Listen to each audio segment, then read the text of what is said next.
Chapter 1441, Reunion. The world around Monica abruptly changed.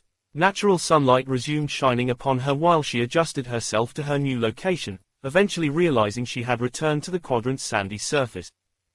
Moreover, Monica soon saw that she wasn't alone. George was right next to her, sitting on the white sand while showing a knowing smirk. "Were you also abandoned mid-conversation?" George asked, the slight confusion on Monica's face already providing a partial confirmation. Did something happen? Monica wondered, not knowing how seriously she should take the event. "I don't know," George admitted. "Khan said something about a bird and then just vanished." "A bird," Monica repeated before faint echoes of a screech reached the area, making her search for its source in the clear sky. George reacted in the same way, but a frown appeared on his face, followed by a confused mutter. "I know that sound." Meanwhile, near the edge of the quadrant, a white figure that had no business being on Earth flew across the sky, its vast, feathered wings unfolded to maintain a limited but constant speed. The big, three-eyed alien bird could go far faster and would typically engage in all kinds of dangerous aerial maneuvers. Still, it made a point to maintain cruise speed, being as straight as possible and limiting the unavoidable friction force, worried that the tiny figure resting on its back might fall. Yet, the alien bird suddenly sensed something and tilted its unfolded wings to stop its slow hovering, even raising its head to inspect its surroundings, only for its back to grow heavier and bright lights to shine on top of it. Khan was the first to arrive. His knees gracefully landed on the white feathers while a similarly pure light shone in front of him. Lisa teleported on the white feathers, only to see that her husband had already caught the small figure carelessly napping on that cozy bed, securing her since she didn't bother to do so. For some reason, little Yeza and Snow had been flying alone through Earth's skies, and the two worried parents didn't even know where to begin addressing that matter. Of course, other priorities took over Khan and Lisa, temporarily sidelining that concerning event. They had finally reunited with the daughter after being away for almost 3 months, so nothing else could exist in their minds. Khan had limited himself to securing the sleeping Yeza, placing a hand at her side to make sure she couldn't roll off Snow's back. Still, Lisa didn't have similar concerns and couldn't really hold herself back. As soon as she materialized, she sat down and mimicked Khan's careful touch, lifting Yeza in the process. Yeza didn't wake up as she ended up between Lisa's arms. She actually seemed to relax even more in her mother's embrace and under her father's light caresses. That apparent coziness spread to her parents, who snuggled closer while illuminating her in their blue and white light. Lisa leaned her head on Khan's shoulder while he wrapped an arm around her back. Everything else remained on Yeza, and Lisa even sniffed once during that heartfelt reunion. Khan rubbed his head on Lisa's as their loving inspection continued. They had just seen Yeza on camera a few hours ago, but nothing could beat having her between their arms. The details Khan and Lisa had spotted during the video call became undeniable now. Yeza did look far tougher than the average 4-month-old child. She was still vulnerable, especially when napping so peacefully, but her body conveyed a firmness that couldn't possibly belong to such a young baby. Some of that had to do with Yeza's inborn mana. She was like a Nichols in that sense, not needing external mana cores to gain access to and control that magical energy, leading to an overall superior foundation. Yet, most of that had to do with Yeza's cells. Now that she was within reach, Khan could clearly sense that his same power ran through his daughter's veins. A still underdeveloped might filled her flesh, conveying a familiar hunger. Snow partook in that joint inspection, only for an inquisitive and slightly angry blue light to shine on its oddly turned head. Khan didn't know how that situation had come to be, and the Ardens felt all the blame converging on it. Snow looked for Lisa's support, but she only focused on the sleeping Yeza, leaving it to face the scary Khan alone. The Ardens tried to convey innocence through the mental connection, but Khan pretended not to buy it, his overprotective side showing no openings for forgiveness. "No more flights until my daughter can properly hold onto you," Khan warned. "Got it?" Snow wanted to complain. That was a proper misunderstanding, but its screeches couldn't explain the situation in detail. Actually, Snow even felt that Khan knew who the real culprit was, but she couldn't possibly be the target of his admonishments, especially when her sleeping face looked so cute, leaving the Ardens to take all the blame. Luckily for Snow, a soft groan eventually resounded on its back, diverting Khan's attention. A second set of blue lights joined the area as Yeza woke up and opened her eyes, showing a smile accompanied by a happy sound as soon as she spotted her parents' faces. "Bar bar," Yeza exclaimed, and Khan promptly lowered his head toward her. "Yes, your Bar is finally here," Khan whispered, kissing Yeza's head, "and he won't leave you ever again." Yeza laughed, clinging to Khan's long blue strands as he retracted his head, only for her to divert her attention when Lisa also leaned down. "Bar," Yeza exclaimed again, letting go of Khan's hair while Lisa kissed her head, not noticing the emotional blow she had inflicted on her father. "You have no idea how much your mama missed you," Lisa said in her native language, her voice highlighting the mama part while she brought Yeza closer to her chest. Khan leaned toward Yeza again while Lisa began to rock her, whispering words directly into her ear. "Bar is papa, pa." The whispers only tickled Yeza, making her giggle. Khan didn't want to give up just yet, but his daughter's happy face defeated him. He retracted his head, sitting properly, pretending not to notice the smiling kiss that landed on his cheek. As for Snow, it turned and lowered its head, pretending to focus on flying despite barely hovering forward, hoping to have escaped its scary predicament. Chapter 1442, Breaks. The finally reunited, happy family remained in the air, feeling no pressure to get down or learn how that situation had come to be. Truth be told, Aina's quadrant wasn't the safest place for Yeza due to its radioactive desert and mist. Snow seemed to be fine so high in the sky, but a closer vicinity to the white sand might change that. Still, Khan's passive presence could take care of that, and Lisa had additional methods. After rocking and caressing Yeza for a bit, Lisa undid her tiny white dress to expose her belly and the tattoo she had drawn there. The mark brightened at her touch, allowing her to modify it without needing additional blood, only feeding off her mana to change shape and turn into a protective symbol. The process was ticklish for Yeza, who kept giggling even after Lisa released a drop of blood on Snow's feathers to draw a mark on its back, too. Both tattoos soon disappeared, absorbed by the flesh underneath, but Khan could see their active protective properties with his bare eyes. The couple didn't exchange additional words afterward. Khan and Lisa only dwelled in that happy reunion, caressing and poking Yeza, appreciating how reactive she had become and how healthy she looked. Still, a faint growl escaped Yeza's belly when Lisa got to readjust her cute dress, making her smile sweetly. Lisa promptly unbuttoned her Thilku shirt, exposing her chest, her eyes lighting up to express how much she had missed that practice. Khan kept Lisa close, his free hand still caressing his daughter, but his eyes rose toward his wife when a faint discomfort seeped through the mental connection. Lisa frowned, pulling Yeza away from her chest.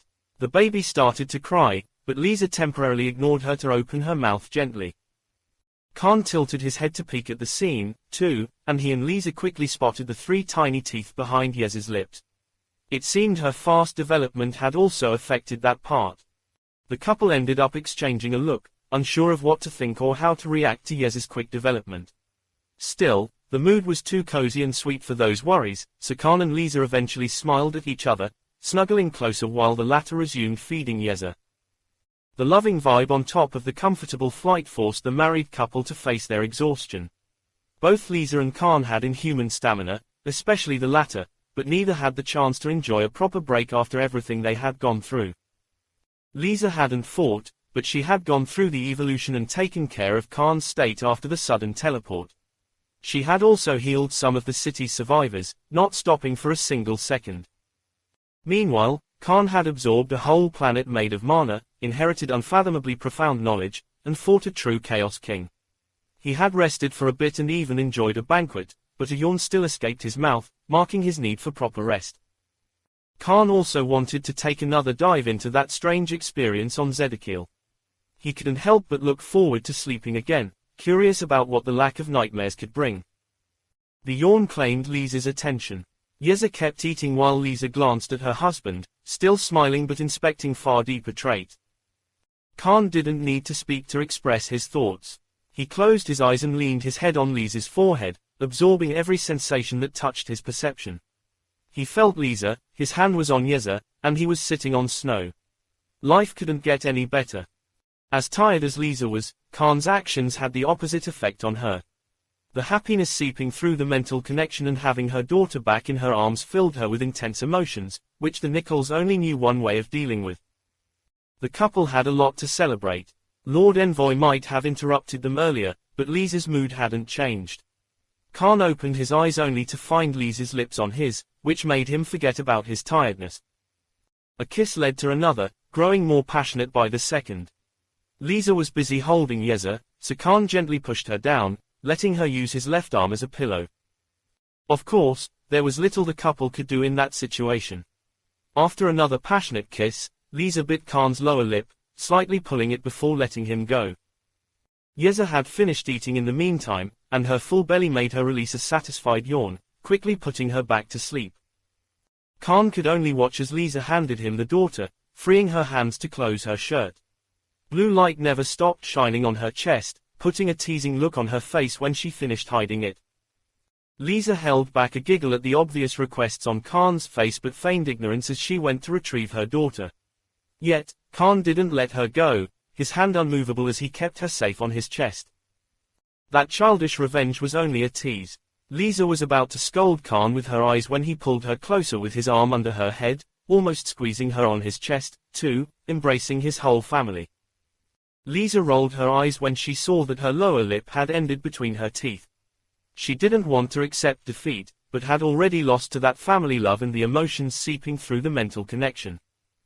So, Lisa wrapped an arm around Khan's torso, adjusting herself so that the two could keep Yeza safely between them. She even closed her eyes, planning on immersing herself in those vibes, knowing the world would demand their presence soon enough. Honestly, Khan felt like falling asleep already, but distant flares of synthetic mana kept his mind awake and alert. Teleports were unfolding all over the nearby quadrants, bringing the interspecies meeting closer with each passing second. Khan also sensed Monica down in the desert and knew he would have to address her next. Lisa probably wasn't done with her, either, but their free time was bound to get shorter now that the political machine had resumed moving.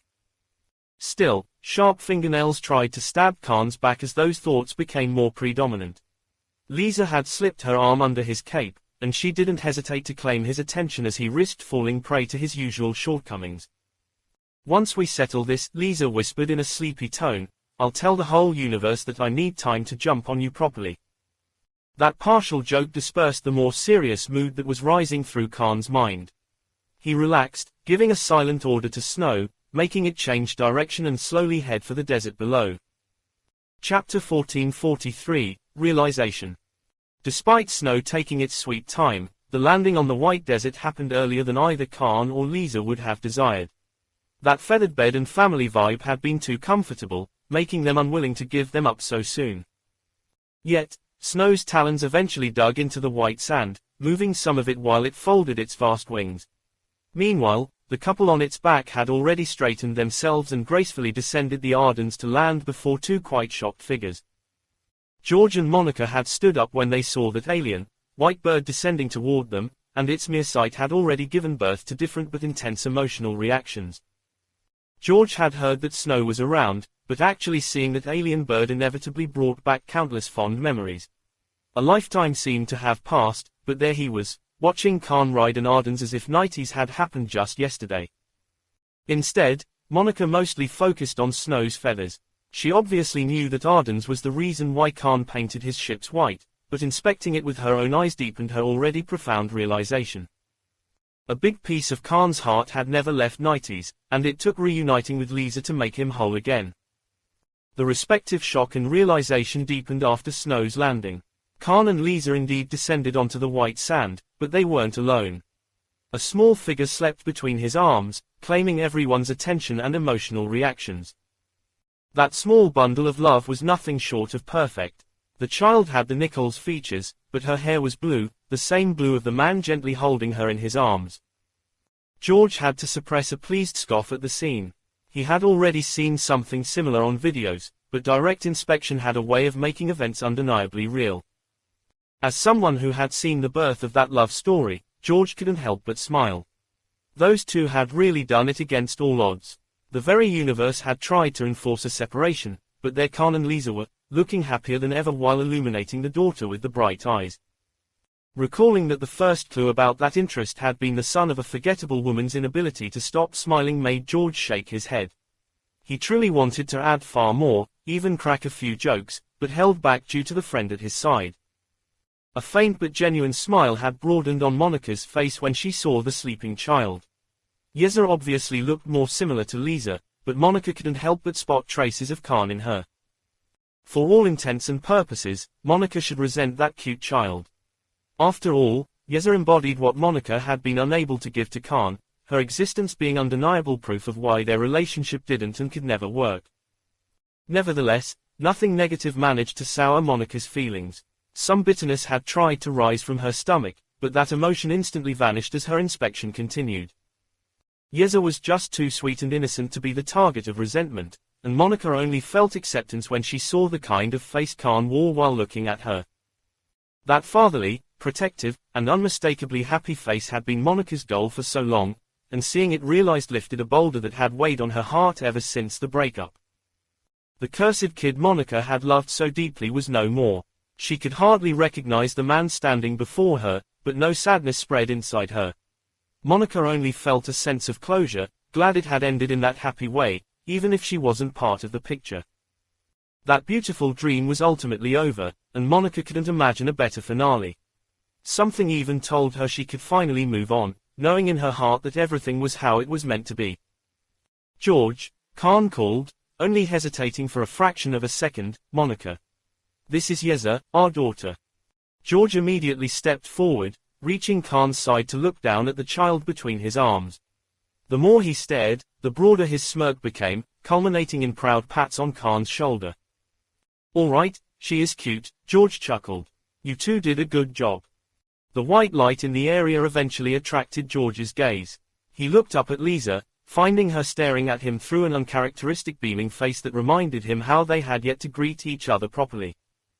George stepped back, joining his hands to begin to perform a traditional Nichols bow, only for the unthinkable to happen. Lisa jumped forward, wrapping him in a cold but affectionate hug. Of course, Lisa knew how valuable George's friendship had been for her husband. The two were basically brothers, so Lisa inherited that affection.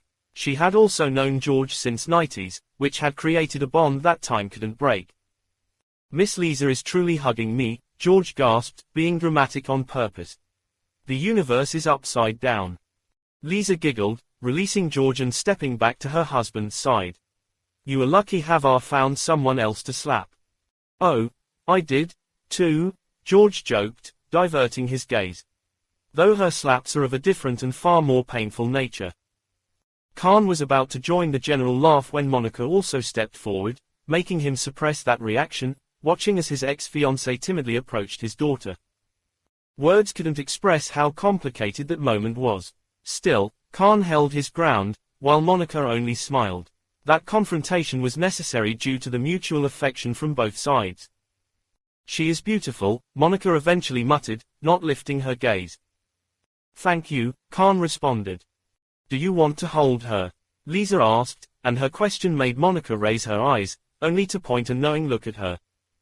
"Maybe another time," Monica replied, and Khan and George couldn't help but exchange a glance at that scene, knowing something deeper was at play there between the two women.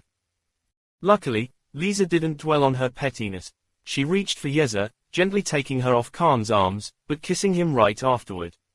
The two didn't need words to understand each other, and Monica soon saw that iconic blue light shine on her face. "Monica, can we talk for a bit?" Khan suggested, knowing the time for that had come. Chapter 1444, Sorry. A scene with stark similarities to Khan and Monica's first date played on the white desert. Khan walked forward, his weightless steps leaving no marks on the white sand while his glowing gaze remained on the messy horizon ahead. Meanwhile, Monica strolled with her hands clung behind her back, slowing down whenever her shoes dug into the sand, seemingly wanting to experience its texture. Silence reigned as the two distanced themselves from Snow, George, Lisa, and Yeza, heading toward the gargantuan gorge created during the battle against the Scarlet Eyes King. That catastrophic edge was too far away to reach at that pace, but Khan and Monica never considered accelerating. Truth be told, Khan would normally have to get those politically trivial matters done as quickly as possible. After all, The promised universal war had finally arrived, and his power and status gave him a crucial role in arranging the Allied side's forces. Actually, things were even worse than that. The various species representatives had yet to arrive, but Khan could spend that time coordinating with his forces and updating them on everything he had learned and done. For example, no one yet knew the Nak were no more. Only Khan and Lisa were aware of the true chaos real nature and what that meant for the mana and the regulated universe. To make things worse, that was only one of the revolutionary pieces of information the regulated universe had to learn about. Khan also had to address his own situation, needing a proper discussion with his lead scientists and his wife to decide how to proceed. However, Monica was anything but trivial for Khan. He wasn't exactly free, but he could grant her some time before the world inevitably kidnapped him. He owed her that much. Khan owed Monica so much that he couldn't even begin to consider that seemingly casual stroll as a waste of time. Monica didn't know every detail. Truthfully, only specialists or evolved warriors would be able to understand most of the problems afflicting Khan. Nevertheless, Monica was certain that Khan was incredibly busy now. Even if he weren't, he was still choosing to talk with her over being with his daughter and family. Monica appreciated that, but was also aware she couldn't abuse that willingness. Monica was aware that Khan's selflessness now belonged to someone else. So, Monica eventually halted her steps, staring at the white sand under her for a few seconds before lifting her head, steadying herself, and reaffirming her resolve as she turned to face Khan. Khan had obviously stopped together with Monica, and the two ended up staring at each other. He felt he had to begin that conversation, but Monica beat him to it. "You must put your scoundrel days behind you now that you are married," Monica exclaimed. "You wouldn't want to be a bad example for your daughter." The joke sounded slightly forced, but Khan looked past it, hearing what it truly meant, even managing to chuckle in response. "You have no idea how terrified I am of that," Khan sighed, shaking his head, "but I also know everything will be fine. Lisa will make sure of that." Khan immediately realized he probably shouldn't have mentioned Lisa, at least not so soon in the conversation, but Monica didn't seem to mind. She could only focus on that revolutionary change in Khan's mindset. In the past, Khan would have overthought that subject to the extreme, finding countless faults and problems connected to him and his darker sides. However, none of that was visible now. Monica only saw healthy and ordinary worries proper of a father. "It will be fine," Monica confirmed. "And I know your wife will help, but it will be fine because you could never be a bad father." Monica's opinion of Khan had always been great. She was one of the few people in the global army who had recognized his potential when he was little more than a soldier, and his current status proved her right. Still, that high evaluation made Khan divert his glowing eyes as more serious topics rose into his mind. "Monica," Khan called, looking at Monica again, his face reeking of seriousness. "I'm sorry." That serious face tried to startle Monica, almost reawakening the feelings she was putting aside after seeing Yeza. Yet, the words Khan spoke ended up attempting to make her snap. "Khan, you don't," Monica began to scold, only for Khan to speak again. "I'm sorry I made you break up with me," Khan declared. "I put you in an impossible position, even if part of me already knew the truth." That statement left Monica speechless.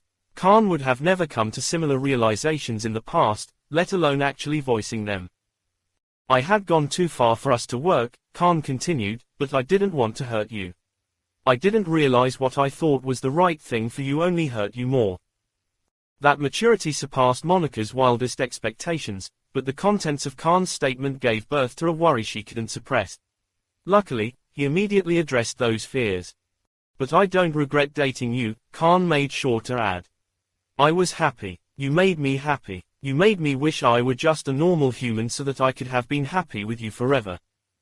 Those few lines put Monica through a rollercoaster of emotions, culminating in that freeing reassurance.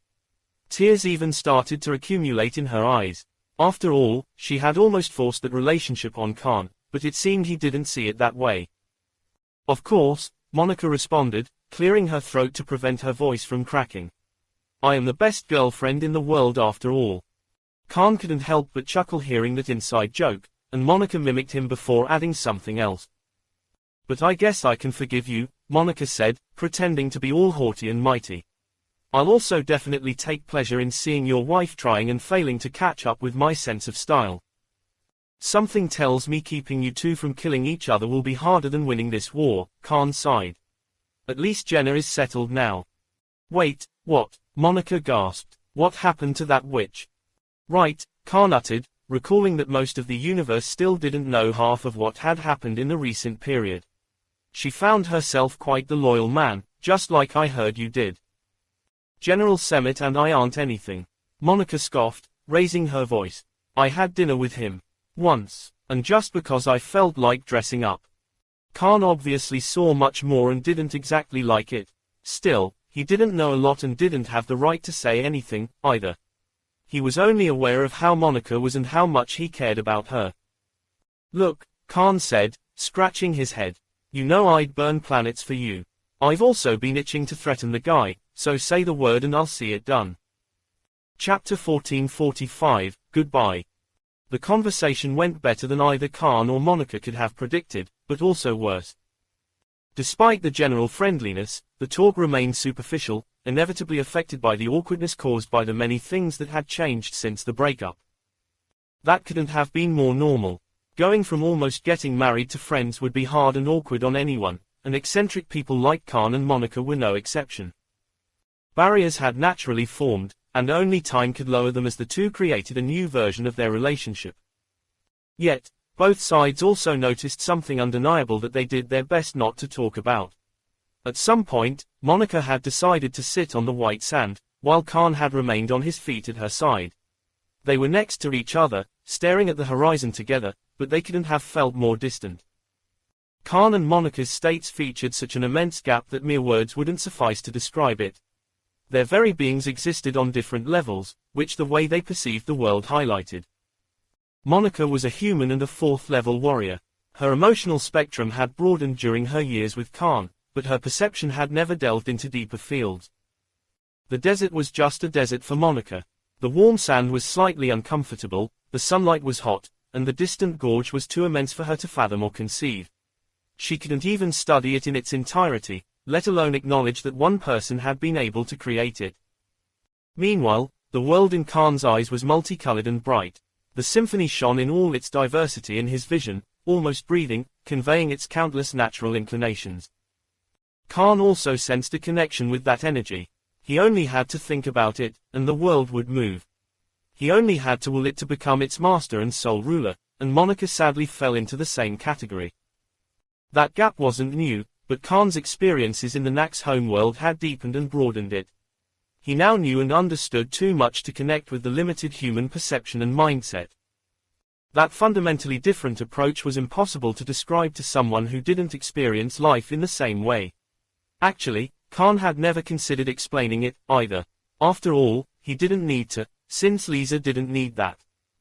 Still, as the two exhausted the superficial topics, paving the way for a bittersweet silence, Khan felt the need to talk about the subject, not to justify his choices, but because he wanted Monica to know where he had gotten. I was offered the chance to become a god, Khan revealed, to replace the mana and evolve the knack. I would have been stronger if I did. Monica diverted her gaze from the distant horizon, looking up at Khan's serious face. She couldn't even conceive what a god was, but knew Khan would have jumped at that opportunity in the past. He would have also felt guilty refusing it, but none of that existed in him now. I didn't want to, Khan continued, not adding any of the reasonable explanations that would have justified his choice. I took all that for myself, but part of me changed anyway. Khan briefly reviewed his statement, finding better words to describe himself. Deepened rather than changed. Monica opted for silence, waiting for Khan to continue, which he soon did. I can hear the fabric of the world, Khan declared, his hand rising, pinching something only he could see.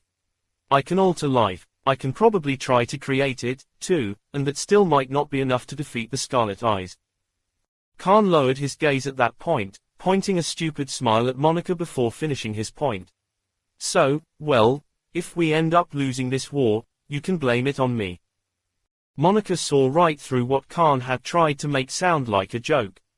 She scoffed happily, even managing to smile at what almost everyone would see as irresponsible. You never owed anything to anyone, Monica stated. You took the fate of the universe upon you out of the goodness of your heart, but it was never your responsibility. Monica turned, resuming looking at the horizon, before continuing. Well, goodness, and because you thought you were expendable. Because you believed it was better for you to suffer than for everyone else. Once again, Monica showed how much she had known and still knew Khan. She understood him perfectly, even if parts of her couldn't conceive him anymore.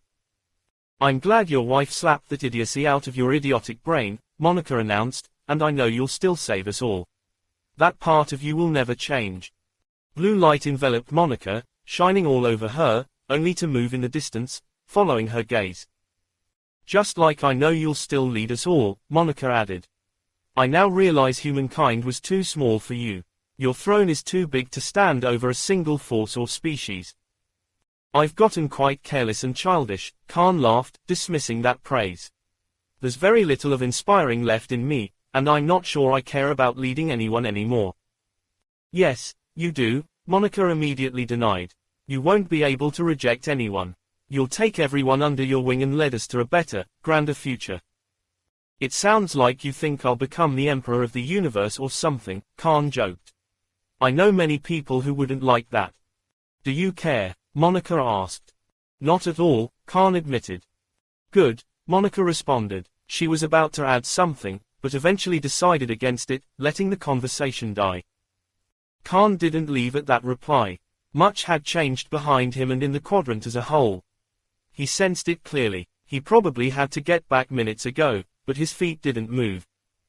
I know you have to go, Monica spoke again, aware of Khan's situation, so go. I don't have to do anything anymore, Khan pointed out, only for Monica to look up at him again, wearing a reassuring smile. I'm okay, Monica declared. I was happy, and I will be fine. I don't regret what we had nor feel any resentment.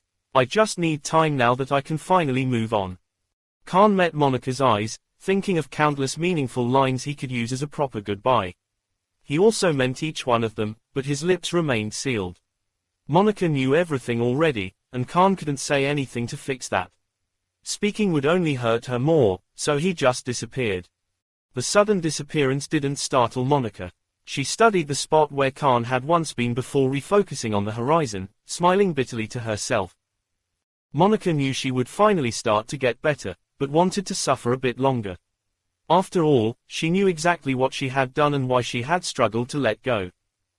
Monica had held greatness in her hands, and the effort had scorched her, but also filled her with immense warmth.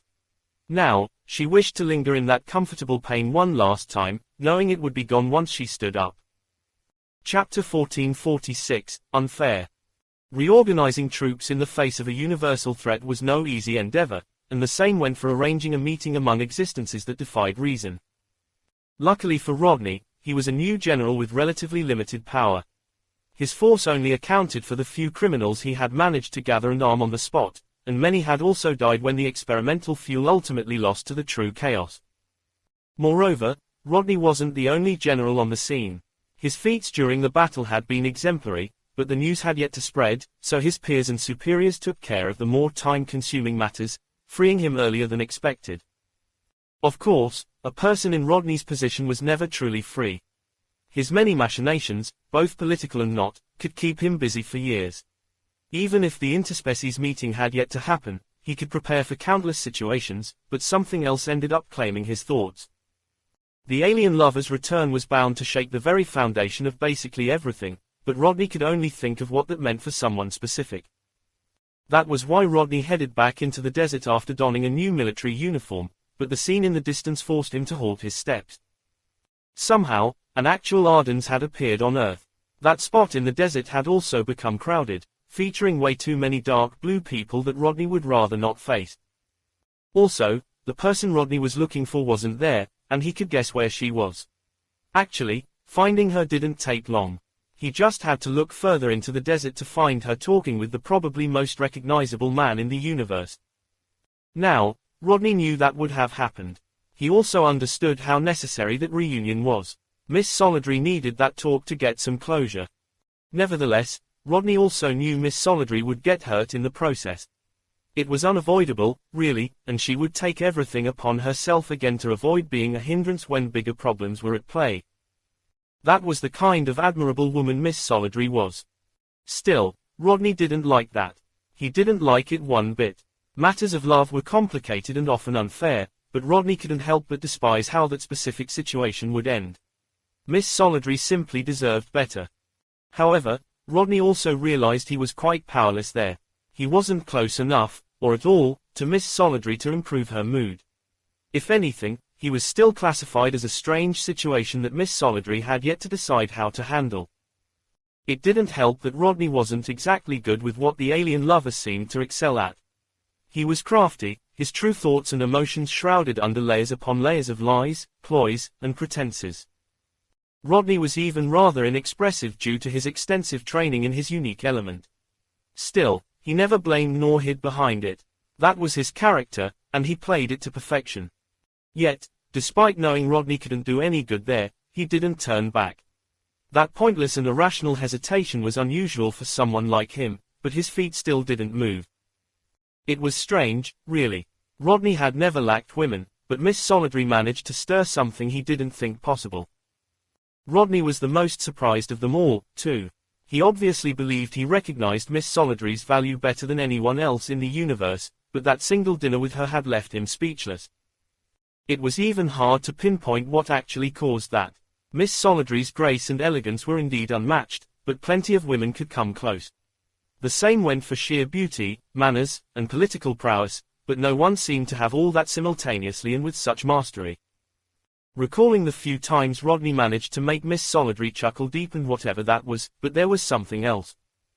As perfect as Rodney's persona was, nothing worked with that incredible woman. She saw right through him effortlessly, as if her brain came equipped with a human behavior translator of some sort. Time passed throughout that hesitation, eventually bringing a change in the scene in the distance. The caped, more alien than human man suddenly vanished, leaving Miss Solidary alone in the sand. That was Rodney's chance to do something. His mental machinations only saw problems and failure, but his figure didn't turn. Actually, his feet began to move forward without a plan, which couldn't be more uncharacteristic for him. However, the world in Rodney's eyes abruptly spun and changed.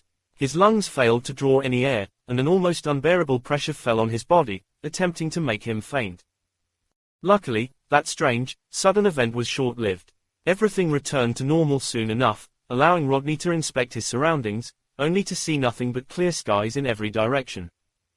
Of course, that wasn't all. Someone else was with Rodney, holding him in the air by his collar, and he didn't even need to look through the blue light shining on him to uncover his identity.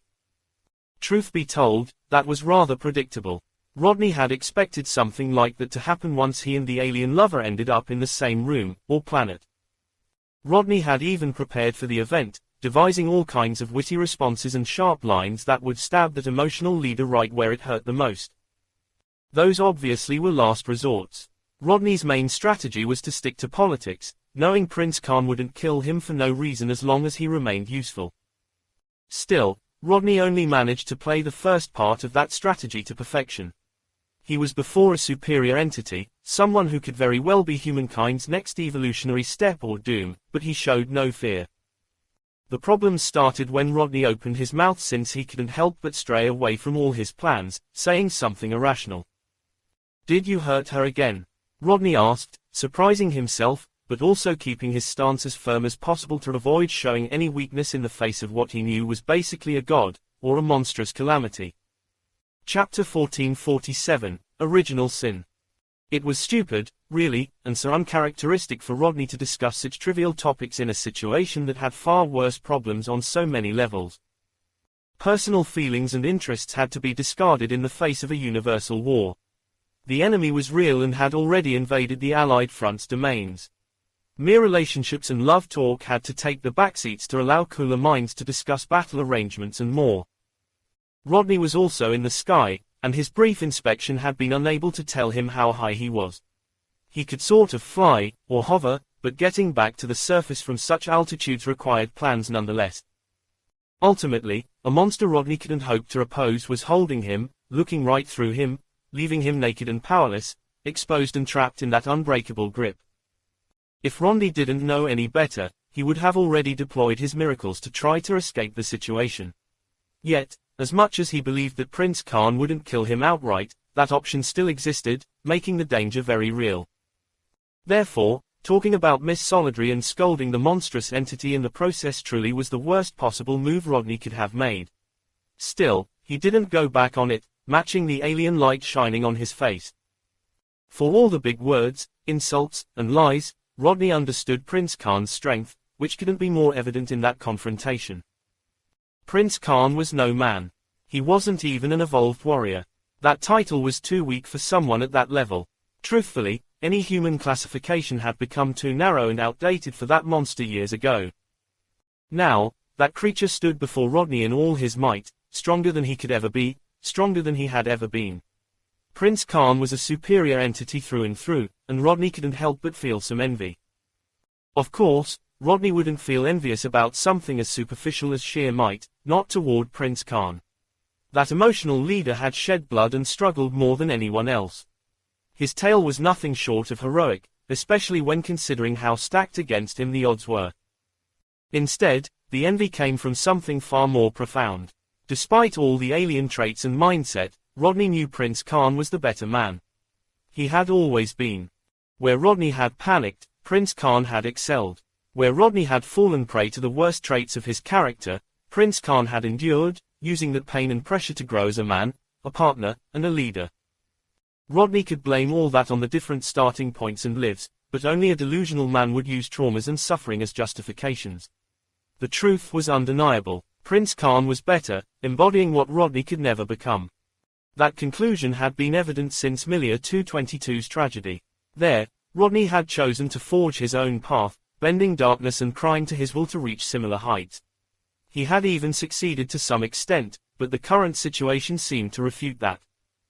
Rodney had yet to reach humankind's peak and had somehow developed a special interest in Prince Khan's ex-fiancée. Those similarities and comparisons fueled his envy, which his captor's silence deepened.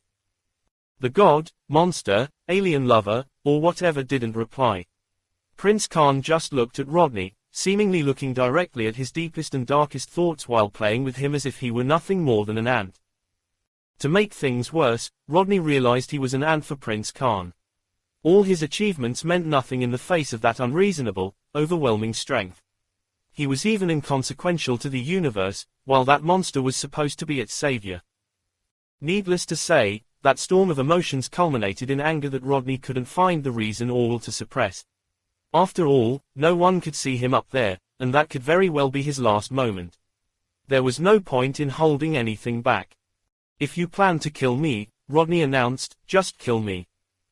The god, or monster, remained unmoving. Prince Khan didn't react to those words at all, conveying perfect, unbreakable stillness.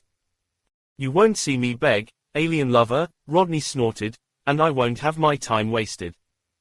Rodney waved his arm, slamming it on the limb that clung to his collar, only for pain to spread after the clash.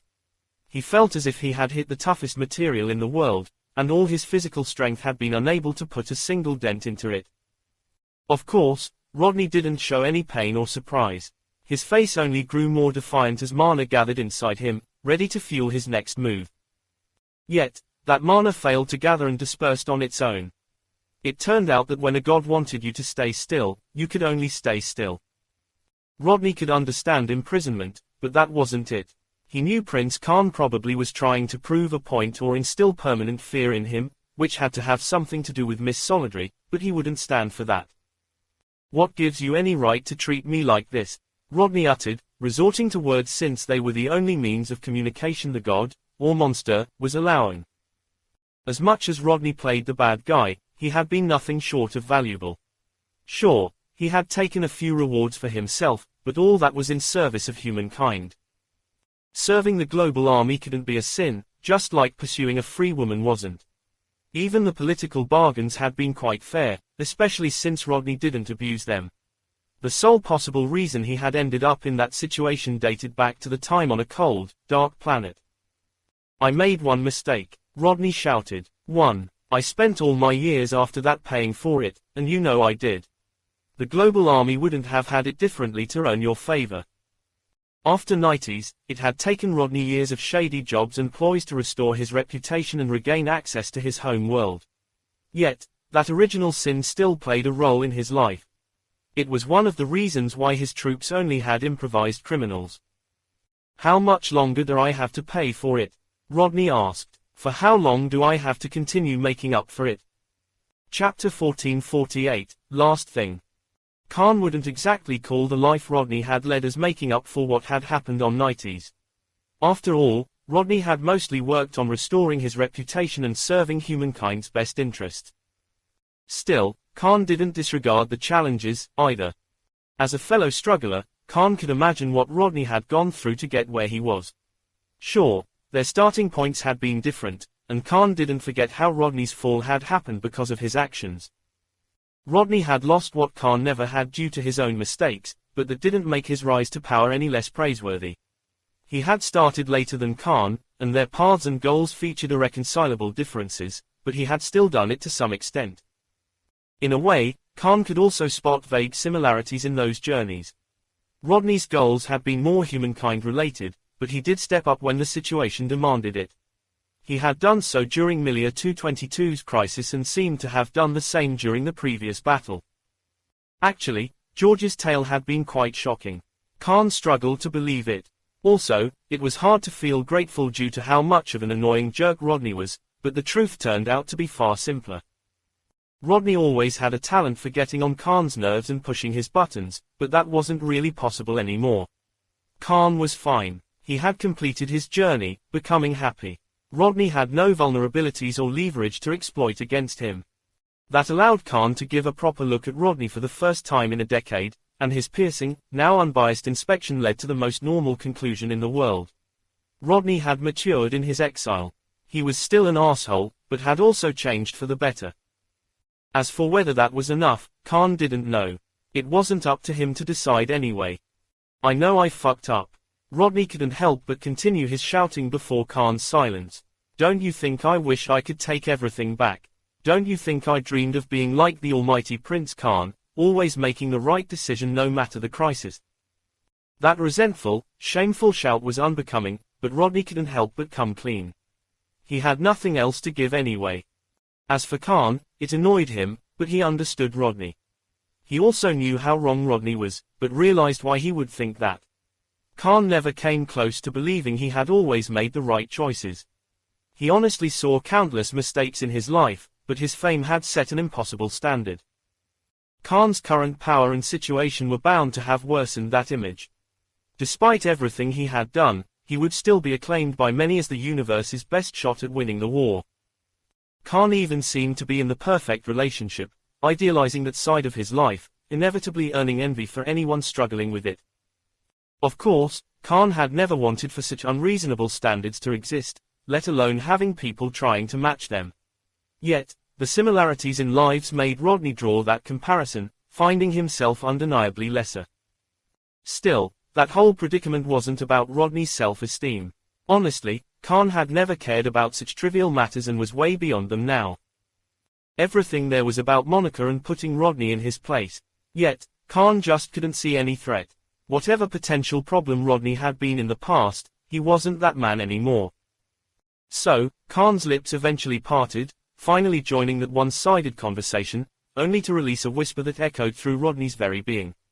"Whether Monica accepts you or not, remember one thing." Rodney's concentration skyrocketed at that long-awaited answer, focusing all of himself on Khan, only for another Khan to appear behind him and place a hand on his shoulder. "The second I hear something concerning," the second Khan said, whispering in Rodney's ear, "your name vanishes from the historical records." Rodney didn't have the time to process the threat since his perception became chaotic. A squashing pressure fell on him, only to vanish when his eyes could realize that his surroundings had changed again. People, or aliens to be specific, from Karavis had teleported on Earth to deliver Yeza back to her family and maybe help with war-related issues. That was only a first batch, which already made the group in the desert far more numerous, and Rodney found himself lying next to it. Khan stood at Rodney's side, illuminating him with his blue light, conveying a silent but stern order. As much as he had worked to restore his reputation among humankind, he had yet to face the Nichols, and Khan forced that to happen now. Khan quickly diverted his gaze, browsing over the newcomers. "Zalpa, Doku, and a handful of seemingly capable Nichols were sitting on the sand around Lisa, Yeza, and Snow. George was also somehow sharing drinks with Doku already, and the symphony vouched for the happy mood, but Rodney's arrival changed that. The Nichols weren't ones to let go of grudges easily, and one look at Doku's face told all the unaware parties of the seriousness of the situation. Over 10 years had passed, but Doku hadn't forgotten that traitorous human. Khan didn't say anything about the matter. It was for Rodney to figure it out anyway. He also ignored the tension he had caused and the different environment to approach Lisa, who had already lifted her head, waiting for him. "I'll take care of one last thing," Khan said in the Nichols language, leaving a brief kiss on Lisa's lips. "Did Aunt Zaza explain how our daughter ended up flying alone on snow?" A shiver ran down Zalpa's spine. After all, everyone could hear the couple. Luckily for her, Khan and Lisa only focused on themselves and the still sleeping Yeza. "Yes," Lisa commented, "she really is our daughter, but don't think of keeping out of that last thing." "I had always planned on bringing him here," Khan reassured. "I wouldn't miss you getting all deadly sexy for the world." Chapter 1449, Ant. Khan and Lisa weren't omniscient, but their perception was monstrous nonetheless. Aina was famous for its luxurious healthcare services, but there was a different reason behind the Scarlet Eyes attack in that specific location. The city had merely been the second, nearest target, a casualty of war. The Black Cloud's true goal had been the secret lab or warehouse that had most likely stored Nak's remains. The existence of that secret location often implied the presence of a proper underground network branching from it. Those structures didn't even need to be attached to one another. They could simply exist in the same quadrant, splitting their functions to lower the chances of being spotted. That wasn't always the case, but Aina's quadrant followed that rule. Except, a distant set of eyes, or scanners, had fallen on Khan mid-battle, hinting at something he had waited years to address. Khan appeared in a location far past the gargantuan cavity he had created and the immense hole dug by the Black Cloud. White sand still stretched everywhere as far as the eye could see, but Khan's glowing vision couldn't help but focus on a multicolored, synthetic symphony right under him. Cloaking measures tried to hide that artificial symphony, but technology couldn't possibly do anything against Khan's perception. Even the deep layers of sand and defensive devices in place were powerless against his existence. Khan only had to will it, and the desert opened. A vertical cavity widened on its own right under Khan's feet, deepening as he hovered into it. Rivers of sand flowed down the expanding edges, threatening to hinder and submerge the new passage, but those white grains disappeared before they had the chance of getting in Khan's way. Flares in the artificial symphony deep underground unfolded, only to lose their structural integrity and disperse. Whatever the people down there were attempting to do, it couldn't work in the face of the incoming entity. It wouldn't work as long as Khan wished that. As more sand made way for Khan, layers of metal and pieces of technology became visible, only to break and stop functioning on the spot. Whether it was sand, alloys, or defensive measures, everything bent to Khan's will, moving out of his path. And when something couldn't move away, it simply vanished out of existence. The descent uncovered an intricate array of metal staircases, corridors, and doors featuring all kinds of security measures. A structure that would take the best technicians days to unlock expanded in the quadrant's underground world, but Khan had no need to play by its artificial rules. Khan ignored steps, walls, floors, and doors, descending in a straight, diagonal line deeper into the quadrant, until the scenery changed. As another floor or ceiling opened, Khan found himself in quite a luxurious location. A living room with comfortable couches, thick carpets, vast screens, and the best consoles money could buy expanded in his vision, as well as its branching paths. Khan instantly gained a complete understanding of the entire underground structure. He saw small labs stretching from the doors at his sides. He sensed simple living quarters branching further ahead. Khan even felt the oval machine in the place's back, which still leaked the mana he had previously forced to disperse. Still, Khan's eyes never moved during that thorough inspection. They kept shining on the man at the back of the relatively vast living room, a man he couldn't help but recognize. The fourth-level warrior in the place's back wore a fancy black suit, had sharp facial features, and donned quite an uncommon but curated hairstyle. His long, curiously grey hair fell over his ears and neck, showing a couple of braids and a simple bun. The grey-haired man wasn't alone. A small team of soldiers and scientists stood in various areas of that underground structure, but they all shared his frozen status. No one even dared to breathe in the presence of that bright-eyed entity. Khan joined that silence, acting as a still, unmovable statue once his feet landed on the metal floor. He even let the place's artificial illumination work properly, but his presence remained undeniable. As for how that infamous grey-haired man had ended up there, Khan could make many accurate guesses, but didn't bother to. He didn't care, and there was no point to it. All that mattered was that Raymond Cobsend was finally within his reach. Needless to say, Raymond stayed true to his reputation, immediately recovering from that sudden invasion and wearing a confident smile. He even moved, crossing the couch directly in front of him, before kneeling on the metal floor.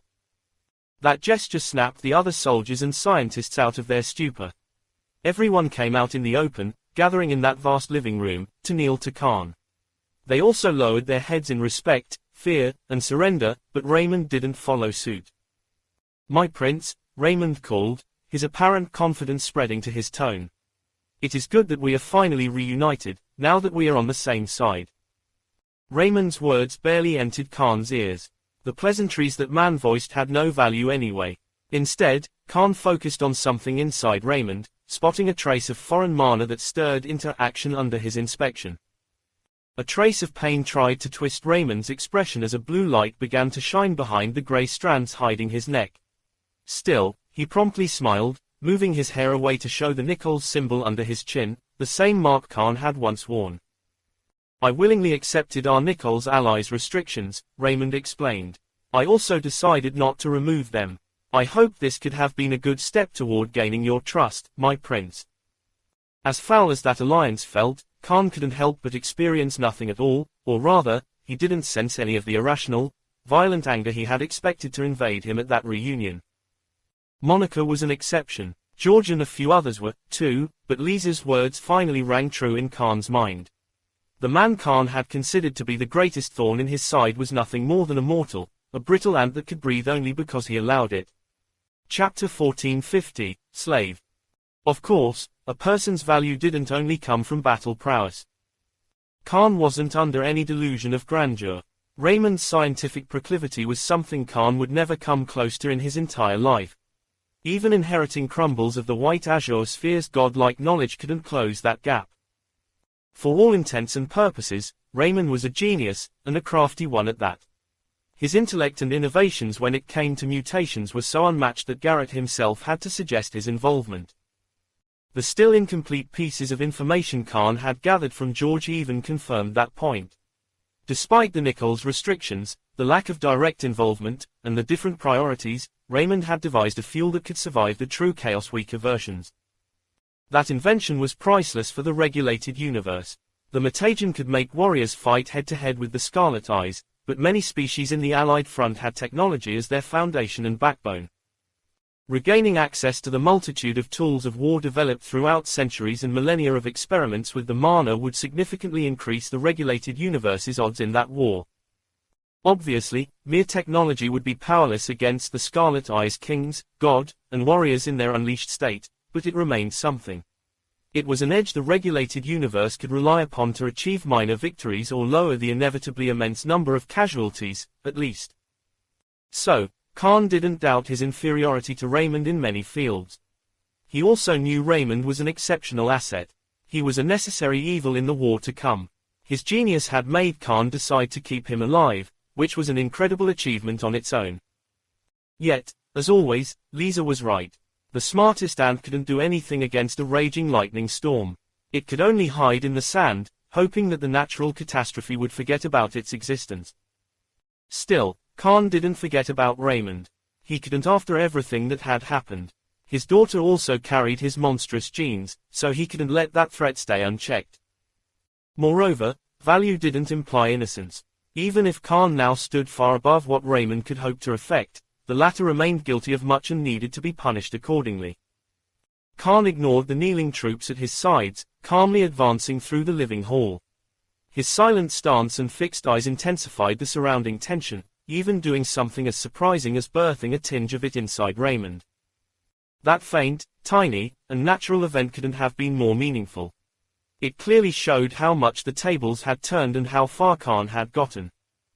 The kid who could be bullied around was no more. Politics couldn't control Khan anymore. He was in a world of his own, and everyone had to follow the rules and values he set. That revolutionary new perspective almost gave birth to bittersweet emotions inside Khan's brain. Raymond had been such an influential presence in his life, but had now become nothing more than a trivial detail. A trivial detail Khan knew exactly how to handle. "My prin," Raymond began to say, only for his throat to close, preventing him from speaking any longer. His mana-enhanced flesh abided by Khan's silent orders, keeping him perfectly still and powerless. Khan stopped before Raymond, whose body had become his own prison, only to place a hand on his shoulder. The suit's fabric truly felt nice at the touch, but Khan only delayed his departure to address the other bystanders. "If you can survive the desert and reach Heir," Khan announced, "there might be a place for you in the battles to come." Afterward, Khan just disappeared, taking Raymond with him, leaving the team of scientists and soldiers on their knees, frozen in fear. The environment on the now more crowded spot of sand had slightly changed. The atmosphere was still tense and full of glares, but Rodney had somehow ended up with a drink in his hands in the middle of all that. Monica had also returned from where she and Khan had talked and was sitting at George's side, acquainting herself with the Nichols while shooting furtive glances at Lisa, the white bird behind her, and the baby in her arms. Still, Lisa suddenly lifted her gaze, illuminating an empty spot among the group where Khan materialized. He wasn't even alone. Raymond was with him, finally able to breathe, but lying in the sand and in the middle of far greater danger. "Is that him?" Lisa asked in her native language, the temperature dropping due to her new, chilling mood. That piercing, dangerous cold overwhelmed the previous tension. Even Zalpa and Doku couldn't help but wear somber expressions, making a point or remaining silent and letting the following event unfold. Snow had been resting on the sand, kept cool by Lisa's mark, but that new atmosphere made it lift its head in wariness. Even Yeza woke up, crying in response to her mother's scary features. "It's him," Khan responded, seemingly losing interest in Raymond as he reached for Lisa. She stood up, handing him Yeza, whom he rocked in an attempt to calm down. Meanwhile, Lisa's aura only grew more chilling as she took slow but steady steps toward the lying man in a suit. Raymond obviously recognized her, but the white light shining on him ended up freezing him more than Khan did. Raymond tried to open his mouth but couldn't. Even his lungs refused to release or draw any air. He was in the presence of powers he couldn't hope to oppose, making all his intellect useless. "For a man who lusts after our bloodline," Lisa announced, "he is quite puny." Lisa stretched her hand, and the blue mark on Raymond's neck reappeared, only for a pulling force to make it stretch his skin from the inside until it broke. Raymond couldn't even grunt in pain as the blue symbol left a similarly shaped wound that released no blood on his neck to rise toward Lisa's hand. She took it, manipulating its mana and shape according to her will, altering it with her energy. "Husband," Lisa called, but Khan was already at her side, keeping Yeza on his chest with one hand, while the other was under the white light, showing a new wound on its palm. Lisa scooped a few drops of Khan's blood and spilled some of her own, adding them to the blue rune hovering in her palm, altering it even further. The Nichols symbol became redder and darker, growing in power and intricacy before flowing back down. The now dark red symbol returned to Raymond's neck, covering the old wound and digging new ones to make room for its changed shape. Still, instead of diving deeper, it fused with Raymond's skin, becoming a permanent tattoo. Obviously, the red tattoo didn't stop at that. It released a cold, invasive energy that reached every corner of Raymond's body, fusing with its functions and waiting for the rules Lisa had set to be broken. "Since you wanted to be close to our family so much," Lisa said once the process was over, "I'll grant you the gift of being its slave until your last day." Chapter 1451, Punishment. Raymond never bothered to learn the Nichols language. He didn't strictly need to, since machines more than sufficed as translators, but that made him unable to understand Lisa now. Lisa also didn't bother to explain herself. She didn't care about Raymond enough to describe what the new restrictions entailed. He was only a mortal who should be grateful he had managed to keep any hold on his life at all. Nevertheless, the rune started to show its effects as soon as Lisa diverted her glowing gaze and did her best to retract her chilling presence to help her husband calm down the daughter. Raymond became able to breathe, think, and move again, only for a wave of pain to immediately radiate from his neck, spreading throughout his body and making him release a grunt. The unexpected event interrupted Raymond's attempt to straighten himself, and a second wave of pain delayed it even further. He didn't know what was happening, but his lying position made him aware that those strange effects didn't only affect his insides.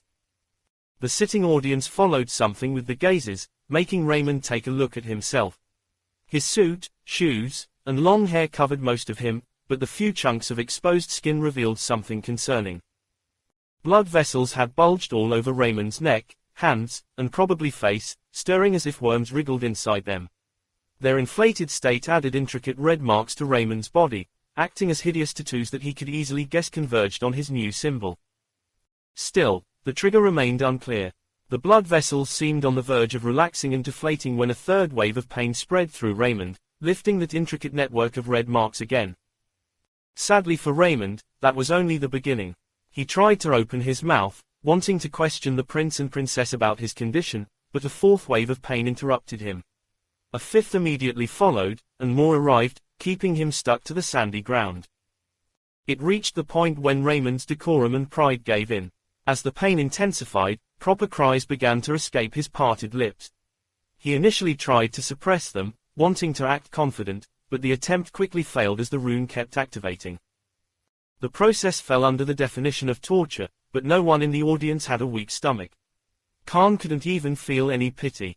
After all, Raymond would have probably kept him trapped in similar conditions or worse if he had his way, and would have reserved the treatment for his daughter, too. However, some curiosity did appear. Khan had never discussed the details with Lisa, so he didn't know what that enslavement entailed.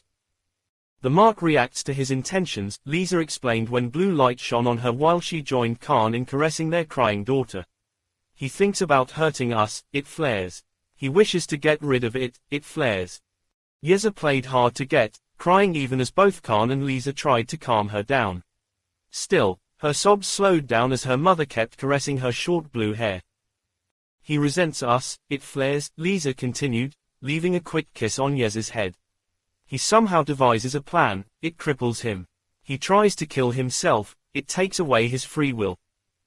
Yeza finally stopped crying, opening her eyes to shine their blue light on her mother's reassuring face.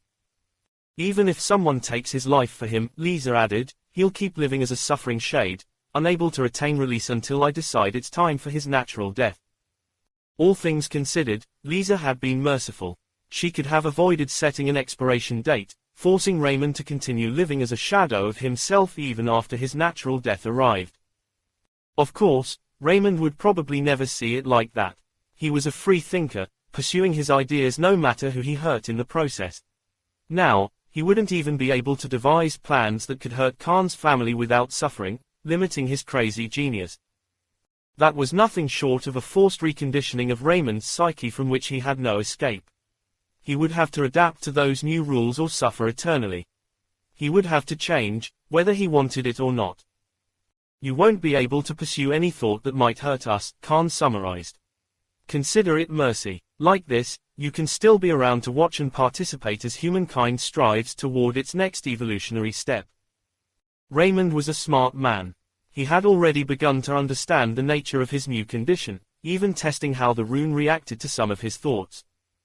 Khan's summary confirmed Raymond's conclusions, but he wasn't someone who would accept such tight shackles. He was a man of science, finding answers no one else had seen and creating new ones where they didn't exist. Nevertheless, the rune flared as soon as Raymond tried to consider finding loopholes. The alien symbol didn't just react to his thoughts. It was connected to his very subconscious, activating and stopping him before ideas could even begin to form. As for pushing through the pain, it simply wasn't possible. Lisa's symbol wasn't a mere physical punishment. The waves of suffering made Raymond's mind go blank, often dispersing what he was attempting to do. Enduring the suffering wouldn't amount to anything when his brain couldn't concoct thoughts at all. As Raymond performed more tests, even triggering the rune on purpose, the terrible truth became evident, making him despair. He had spent his whole life reaching farther than any other scientist, devising all kinds of ploys and tricks to continue working freely. That was now gone, and Raymond knew it was forever. He only needed one look at the two monsters playing the happy family above him to be sure. he had messed with godlike entities, earning himself an inescapable punishment. Of course, as the realization settled, anger tried to ensue, only for the symbol to flare again, stronger than ever before, leaving Raymond wriggling in pain on the sand until he fainted. Chapter 1452, Papa. Lisa's methods were nothing but thorough. People's dreams were a reflection of their psyche, often featuring deep-seated desires and harboring thoughts unfit for the public ear. That was normal, at least in most cases, but Raymond's punishment extended to that state. As far as Lisa was concerned, he didn't deserve to be free even in his dreams. Besides, it sounded like an appropriate response towards someone harboring ill thoughts toward her husband. Because of that, Raymond didn't stay fainted for long. His subconscious tried to give birth to something that defied the rune's restrictions, sending a wave of pain that snapped him awake. Raymond reopened his eyes in confusion before his surroundings rekindled memories of the recent development. He also realized he hadn't been out for long since Khan and Lisa had only just sat on the sand and were still in the process of getting drinks for themselves. That sight tried to trigger Raymond's anger again, only for a wave of pain to disperse it. He squirmed on the sand for a few seconds, stealing his mind away from the restrictions he had somewhat understood, before managing to quiet down the rune. It was either this or giving you to the Nele, Khan said, not looking at Raymond but clearly addressing him. And their version of re-education is scary even by my standards. The Nele were never an option, Lisa scoffed, accepting a cup and retaining her smile for Yeza while she lay her head on Khan's shoulder. Forget anything I said, Khan corrected himself. You are stuck with this. You can only choose between continuing to work or rotting away in pain now. Despite the casual tone, Khan knew exactly what Lisa had taken away from Raymond. The flame of his curiosity was now contained, limited by tight boundaries, only allowed to expand in a specific direction. That could be the end for most people, especially for someone like Raymond. Crippling pain had now tainted his passion, which could easily wilt away and disappear forever, ruining one of humankind's greatest geniuses. That wouldn't only be a waste of talent. It could also be dangerous in the face of the universal war, but it was too late to do anything about it. Khan also had no regrets and definitely wouldn't go against his wife to protect Raymond. As for Raymond, another, milder wave of pain ran through him, keeping him on the sand a bit longer, before he managed to straighten his back. He sat down, glancing at the uncaring married couple before looking at the ground, his eyes wide in desperation and shock. Raymond couldn't possibly adjust to his new condition in a few minutes, let alone decide how to live the rest of his life with it.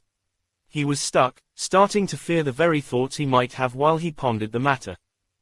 Yet, Khan couldn't possibly care about Raymond's state.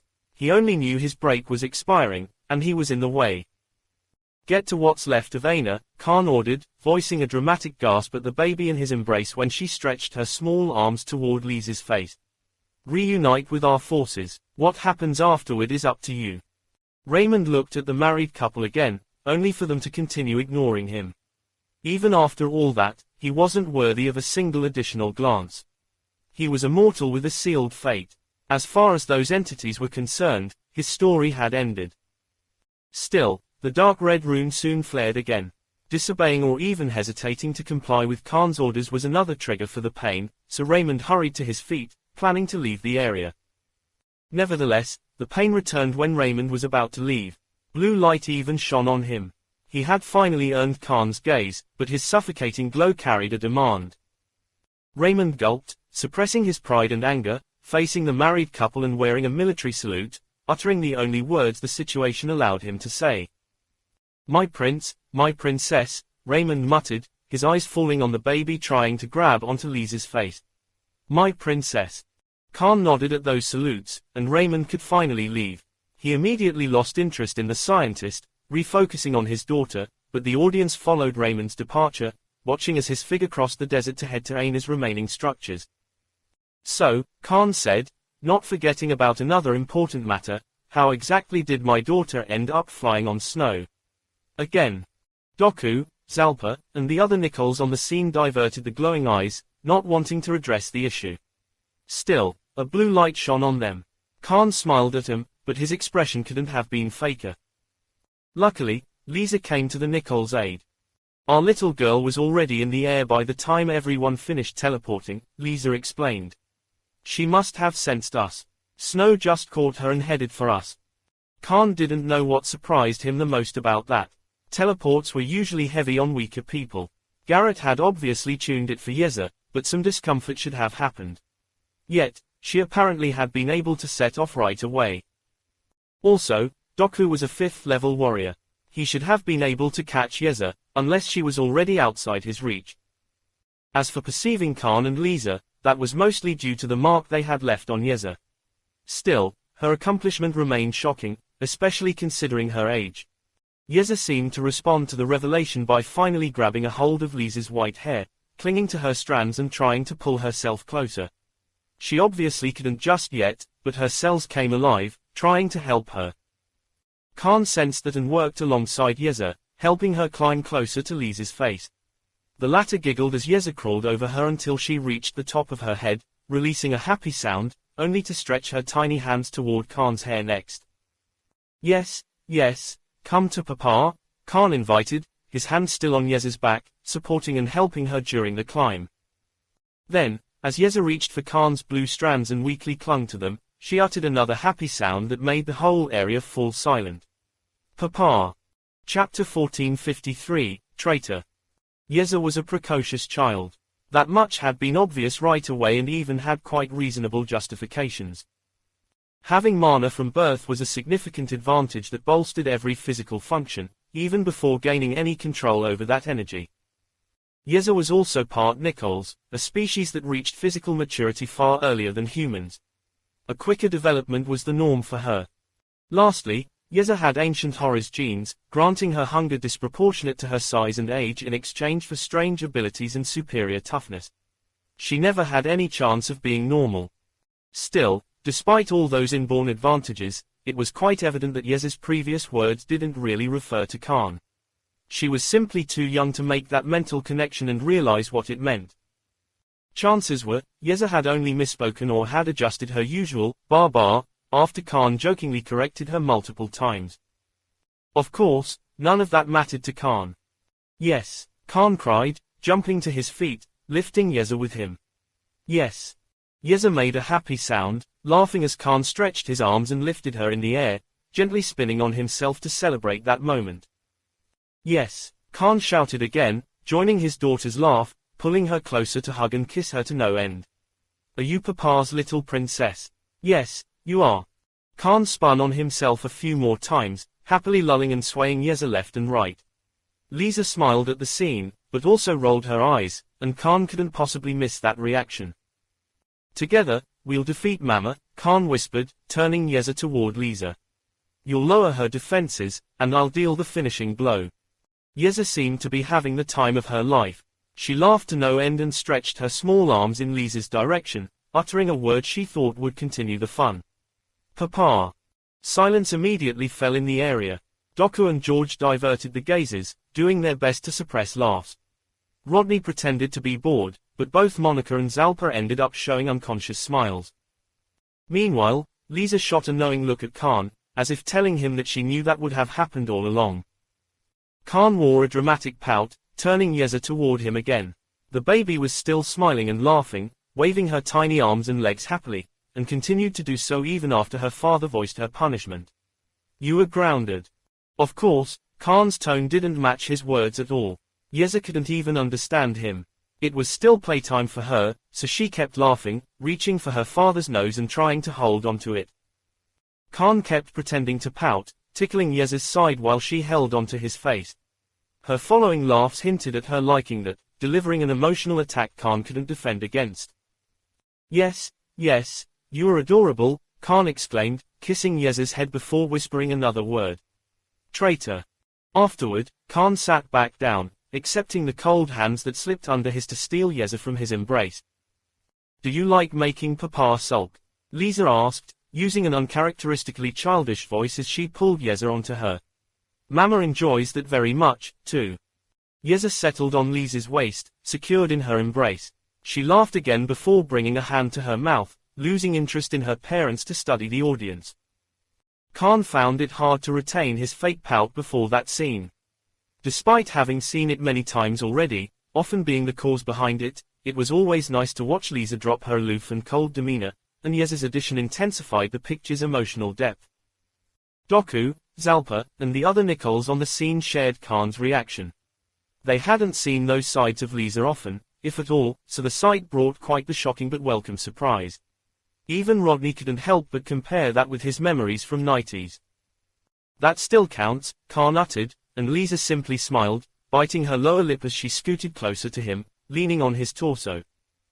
Needless to say, the gesture defeated Khan, making him drop any pretense as he lay his head on Lisa's shoulder so that the joint glow could illuminate the daughter. Yeza looked mostly interested in her surroundings now, but strands of her mother's white hair fell to her sides, claiming her attention. She began to try to catch them again, even succeeding at clinging to them on her own. "We have a little climber," Khan commented. "Where did she even take that from? We are both more of flyers." "You climbed a mountain to get me to date you," Lisa pointed out, switching to the human language so that everyone on the scene could understand her. "You are getting so good at this," Khan praised, kissing Lisa's cheek. "But it was you who were testing me to see if I was truly as noble and virtuous as you had hoped." Lisa chuckled, nodding at Doku and George. Khan looked at his friends, only to see them wearing skeptical faces. Even Rodney diverted his eyes, hearing that, siding with Lisa's version of the story. "What?" Khan gasped. "It's true. I'm totally innocent here. I've seen him so little in the human camp one often forgot he was in 90s with us," George whispered to Doku. "He left every single party early," Doku joined George's teasing. "I bet he knows those quadrants better than I." "Horny kids," Zalpa cursed, somehow joining that conversation. "They even begged me to use my cave. Do I really have to call Ilman to get someone on my side?" Khan asked, ignoring the glances Zalpa had earned for herself, wanting to change the topic since it didn't feel right to go too deep into it in Monica's presence. Yet, Monica was ignoring the jokes on purpose, finding something else worthy of her attention. She had covered her face with her hands, only to stick out her tongue at Yeza when she lowered them. Yeza seemed to like that. Her blue glow never left Monica, and the playful gesture even earned her some happy sounds. However, it didn't take long before more lights fell on Monica. The sudden general attention startled Monica, making her straighten herself and play with her curls in coyness. She could ignore the others, even Khan, but she felt utterly shy when she spotted Lisa's smile at her. "What about this Ilman?" Monica quickly said, wanting to divert the attention from her. "I want to hear more about him and the witch." "I think you might hear directly from him or Jenna soon enough," Khan revealed, gazing at the horizon past the group. "It's almost time anyway." Chapter 1454, Incoming Guests. In normal circumstances, an interspecies meeting wouldn't take long to arrange and host. The regulated universe's political situation couldn't have been better for those purposes, either. After all, various species were already in one place or in contact with each other. However, the meeting Khan had called for was anything but normal. It wasn't for ordinary warriors to attend. He needed evolved entities who could understand his language and the threat's nature, and they took time to mobilize. Getting Thilku representatives wouldn't be a problem, or rather, they featured a different kind of headache. Khan already had the best possible envoys waiting in orbit, but his brain hurt when he thought about hosting an interspecies meeting with them. Human evolved warriors would be easy to gather, too. That was Earth in the end. The global army was bound to have someone decent enough to represent humankind lying around. Khan believed the crows wouldn't be a problem, either. They had no horse in the interspecies political fight anyway, and their technology was great. They could probably get a worthy representative and one of their sentient spheres to Earth in no time. The Nichols were already covered with Lisa. Doku could also attend, and Karavis was one teleport away from the desert anyway. The elders could join whenever they wanted. Instead, the other species were a bit of a problem. Khan was in good relationships with Fuvil and Fe, and the latter also had agreements with humankind. Yet, he didn't know how hard it would be for them to summon evolved warriors. Khan could think of a few additional names, too. The Kayard had valuable warriors, but humankind basically owned them. The species from Milia 222 could also be helpful, but their participation in the meeting was doubtful. Still, the Nele were part of that group, and Khan didn't really know their current state.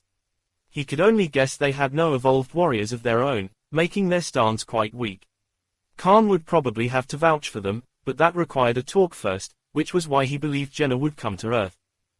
Actually, Khan didn't have to rely on his beliefs.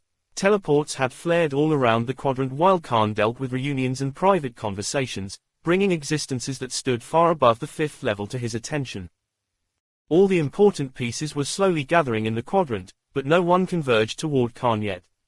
The etiquette required those representatives to wait until all the guests were present, so everyone remained in their relatively distant positions, waiting for the meeting's requirements to be met.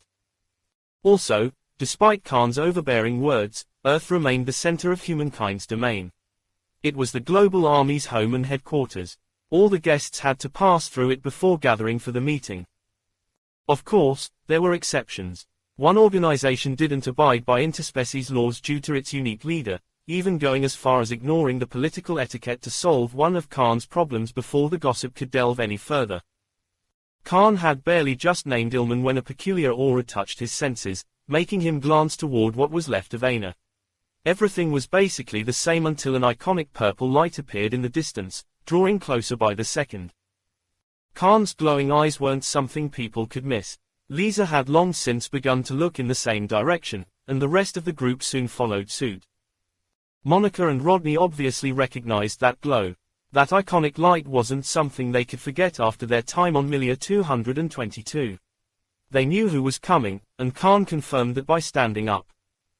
The imminent conversation was bound to involve politics, so Khan decided to walk toward the incoming group to achieve a modicum of privacy. Eventually, the incoming group enveloped in purple light got close enough to show its structure. It only featured human soldiers wearing brown marks under their noses, with a single exception made of a green figure walking slightly ahead of them. Khan had known that Nele wasn't Jenna ever since the teleport brought her to Earth. Yet, he had a friendly relationship with her, too. It was simply surprising to see her after so long and in a desert. Kaja, Khan called, unleashing his perfect Nele accent as he stopped before the group.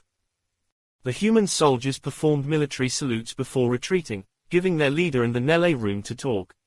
As for the alien, she was exactly how Khan recalled her, graceful, elegant, youthful despite the few wrinkles, and with some grey strands among her pale green hair. Young man, Kaja saluted, smiling brightly. I remember only asking you for a political ally. This old lady almost fainted when she heard you gave us a planet. I had a spare, Khan waved his hand dismissively. And don't fish for compliments from a married man. You know you are still in your prime. Fished for, Kaja muttered, pondering what that line could mean before her dark eyes lit up in understanding. I see, how time flies. You would have entertained me all those years ago. Kaja's smile grew slightly more serious as she looked past Khan, inspecting the source of the white light shining on his back. But I suppose much has changed for the better, Kaja continued, switching to the human language. Isn't that right, young miss? Khan didn't need to turn to know who had followed him. Lisa took a few steps forward, reaching Khan's side before lowering her head in respect. She would have performed a traditional Nichols bow, but her arms were busy with Yeza. It's an honor to meet one of our Nele allies' leaders, Lisa announced. I'm Lisa, Khan's wife. I put Sweet Jenna in charge of the colony on Milia 222 years ago. Kaja rejected the title in the greeting. I had to make way for the new generation to rise. Kaja lowered her gaze to the baby in Lisa's arms before looking at how her bare feet dug into the sand. She had spent decades unable to touch a planet, only to visit two different ones in mere months, with one being the Nella's new home. I was curious about who his one could be, Kaja revealed. I'm so satisfied I feel 20 years younger. Lisa smiled, accepting the compliment, and Khan remained silent for a few seconds, letting the two women dwell in that friendly atmosphere before talking business. Are you here for the meeting, Kaja? Khan asked. I can arrange a safe seat for you. Young man, what meeting? Kaja chuckled. You have already granted the Nele a future. Just speak for us as if you were one of our own. You already are for many of us. Chapter 1455, Sharing. What Kaja was implying was no small matter, especially coming from a Nele. That species with a tragic past would have previously never put their fate in the hands of outsiders, and the imminent meeting was bound to shape it. Yet, realistically, the Nele were weak, with no real foothold or leverage on the universe's political landscape. Might made right, and they didn't have it when evolved warriors joined the fray. They had even lacked a proper home less than a year ago. Khan had solved that, and now Kaja wanted him to deal with that other weakness, too. The universe would never hear the Nella's wishes anyway, so Kaja needed Khan to speak them for them to hold any weight. That was more than mere trust. It was something Khan had yet to achieve with the Thilku Empire, too. Kaja would essentially make Khan the Nella's leader from the universe's perspective, believing he wouldn't betray their interests. Now, Khan was no stranger to leadership. The Nelle wouldn't even be the first species to fall under his authority. Nevertheless, the Skalka had been nothing more than a large army and was still developing away from that state. It would take them centuries to become a proper civilization at the same level as the universe's greatest powers. Khan had also treated the Non's family as nothing more than a tool for his purposes, at least initially. Theoretically, he had even abdicated from his leadership position. He remained a leader, but being in charge of the Nelle promised to bring emotionally heavier responsibilities. Still, when Khan heard Kaja's words, a reply immediately escaped from his mouth. "Sure, I'll take care of it." Lisa didn't understand the Nella's language, and her husband's natural and immediate response didn't hint at anything deeper. However, the faint but profound tremor that ran through Kaja's mana spoke louder than words. She was even an open book for Lisa since she was only a 4th-level warrior. Lisa could easily guess her husband had made another of his absurd promises. "I shall return to Karavis then," Kaja eventually said, recovering from the shock and switching back to the human language to include Lisa in the conversation. "The migration still needs my help, and Jenna will become indisposed soon enough." Both Khan and Lisa blinked, their puzzlement so evident that Kaja couldn't help but notice her mistake. "Oh, you didn't know?" Kaja playfully gasped. "Silly me, I'm so caught in young love, I'm forgetting myself." "What did Ilman do now?" Khan asked, instinctively blaming his Nichols friend even if his subconscious had already provided a more reasonable answer. "What every fine young man in a relationship should do," Kaja explained. "I personally confirmed Jenna is expecting." The lack of complete updates was unavoidable. Khan and Lisa had spent most of the last period with no connection to the regulated universe, and their return to Allied territories had sent them directly into a battlefield. Reuniting with Lisa, dealing with Raymond, calling for the interspecies meeting, and addressing Monica had taken priority right afterward and would probably continue keeping the married couple busy for a while. Nevertheless, the world didn't just stay still in Khan and Lisa's absence. Just like the daughter had continued to grow, so did Ilman and Jenna's relationship, apparently culminating in something quite surprising. Of course, there was nothing unnatural in that development. If anything, Khan and Lisa should have predicted it better than most. After all, they knew exactly how Ilman and Jenna were. It was a miracle they had held back for so long, actually. Still, that knowledge was the very reason behind the couple's surprise. Ilman was an unmovable object, while Jenna was an unstoppable force, and the latter seemed to have won that battle. Then, as the married couple began to accept the news and feel happy about it, Kaja added something deeply troubling. "Your children will be peers. Isn't that wonderful?" Khan and Lisa's minds become one as those words echoed in their brains, making their mental connection superfluous. The same, identical movie played in their vision, sending chills down their spines. Jenna was Jenna, and Ilman was Ilman. Those two eccentric characters were about to become parents, and their child had no chance to be normal. Adding Jenna and Ilman's past to the equation brought Khan and Lisa's gazes to Yeza, who looked unaware of her parents' realization. She didn't know it yet, but a great danger had appeared in her life. "You can fool around," Lisa whispered in her native language, lifting Yeza toward her face, "but don't for any reason make Ilman's kid fall for you." "No fooling around, either, young lady," Khan warned, joining his wife, "especially with Jenna's kid.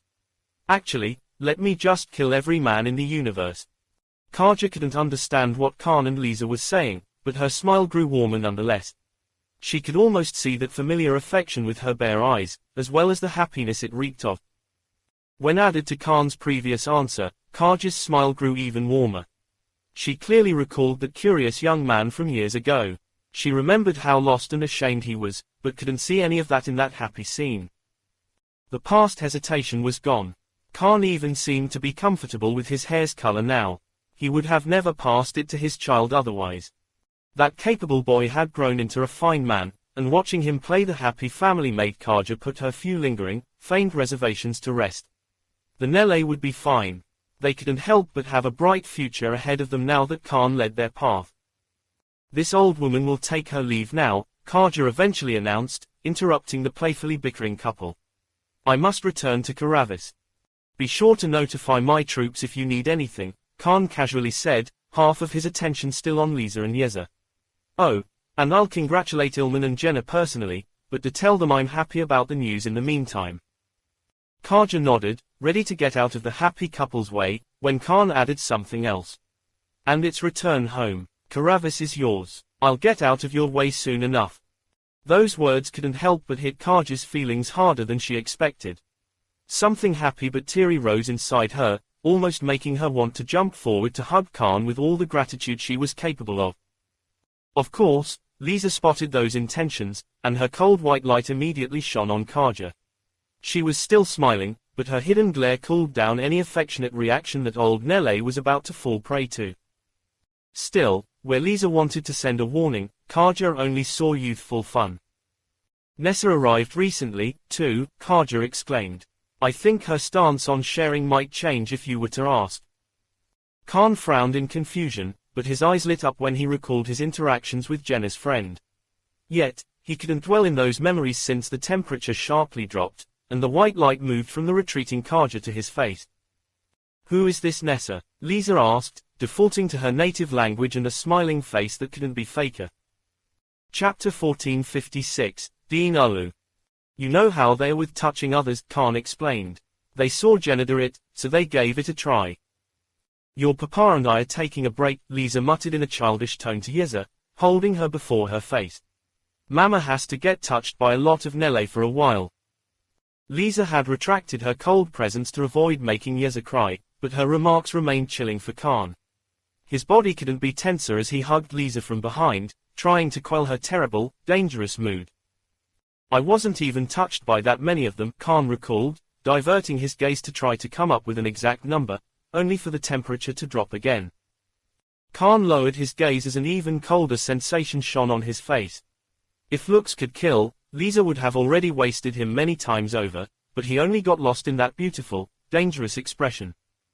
I rejected a whole species of sexy, horny aliens because I couldn't stop thinking about you, Khan said, basically voicing a confession of love. Those honest words seemed to startle Lisa, but her chilling vibes intensified, accompanied by equally cold and deadly fingernails that threatened to pierce Khan's chest. A whole species, you say? Lisa wondered as her cold aura intensified, seeping into Khan's chest, seemingly ready to grab his heart. It's a small species, Khan joked. A fraction of a colony of a small species. I still rejected them all for you. Maybe I should push you down before any woman who even dares to think of coveting you, Lisa considered. That would get rid of the delusions. I don't really like the idea of others seeing you naked, Khan responded, unfazed by the cold danger. I claim monopoly over that and the faces you make. Lisa wore a proper, terrifying glare, but Khan looked unable to stop himself from joking. Ah, your voice, too. We always make a mess, and you are somewhat of a shouter. I bet plenty of people heard us already, but I still want to try to keep all that for me. The white glare intensified, but the temperature in the surroundings started to rise. Khan's idiocy was working, and he had far more of it where it came from. No offense to your rack and butt, Khan stated. Great stuff. Love both deeply, and you have legs to die for. Khan diverted his gaze, scratching his head in thought, adding something else. But I have to admit I'm very weak against your hair. Maybe I am more of a romantic than I realize. Lisa looked to be at her limit. Her cold expression twitched, seemingly unable to suppress the laughs rising through her throat. She could only force herself to voice another threat to prolong her glare. I could freeze away all your memories from other women, Lisa suggested, her hand rising toward the side of Khan's head. I would truly be your only one then. Khan blinked, an honest response immediately escaping his mouth. But you are my only one. That innocent honesty delivered the final blow to Lisa's jealousy. No matter how much she tried to remain angry, she was powerless in front of that idiotic trait that had stolen her heart forever. Of course, I have a second heart just for you, my little princess, Khan continued, reaching for the baby still in Lisa's arms.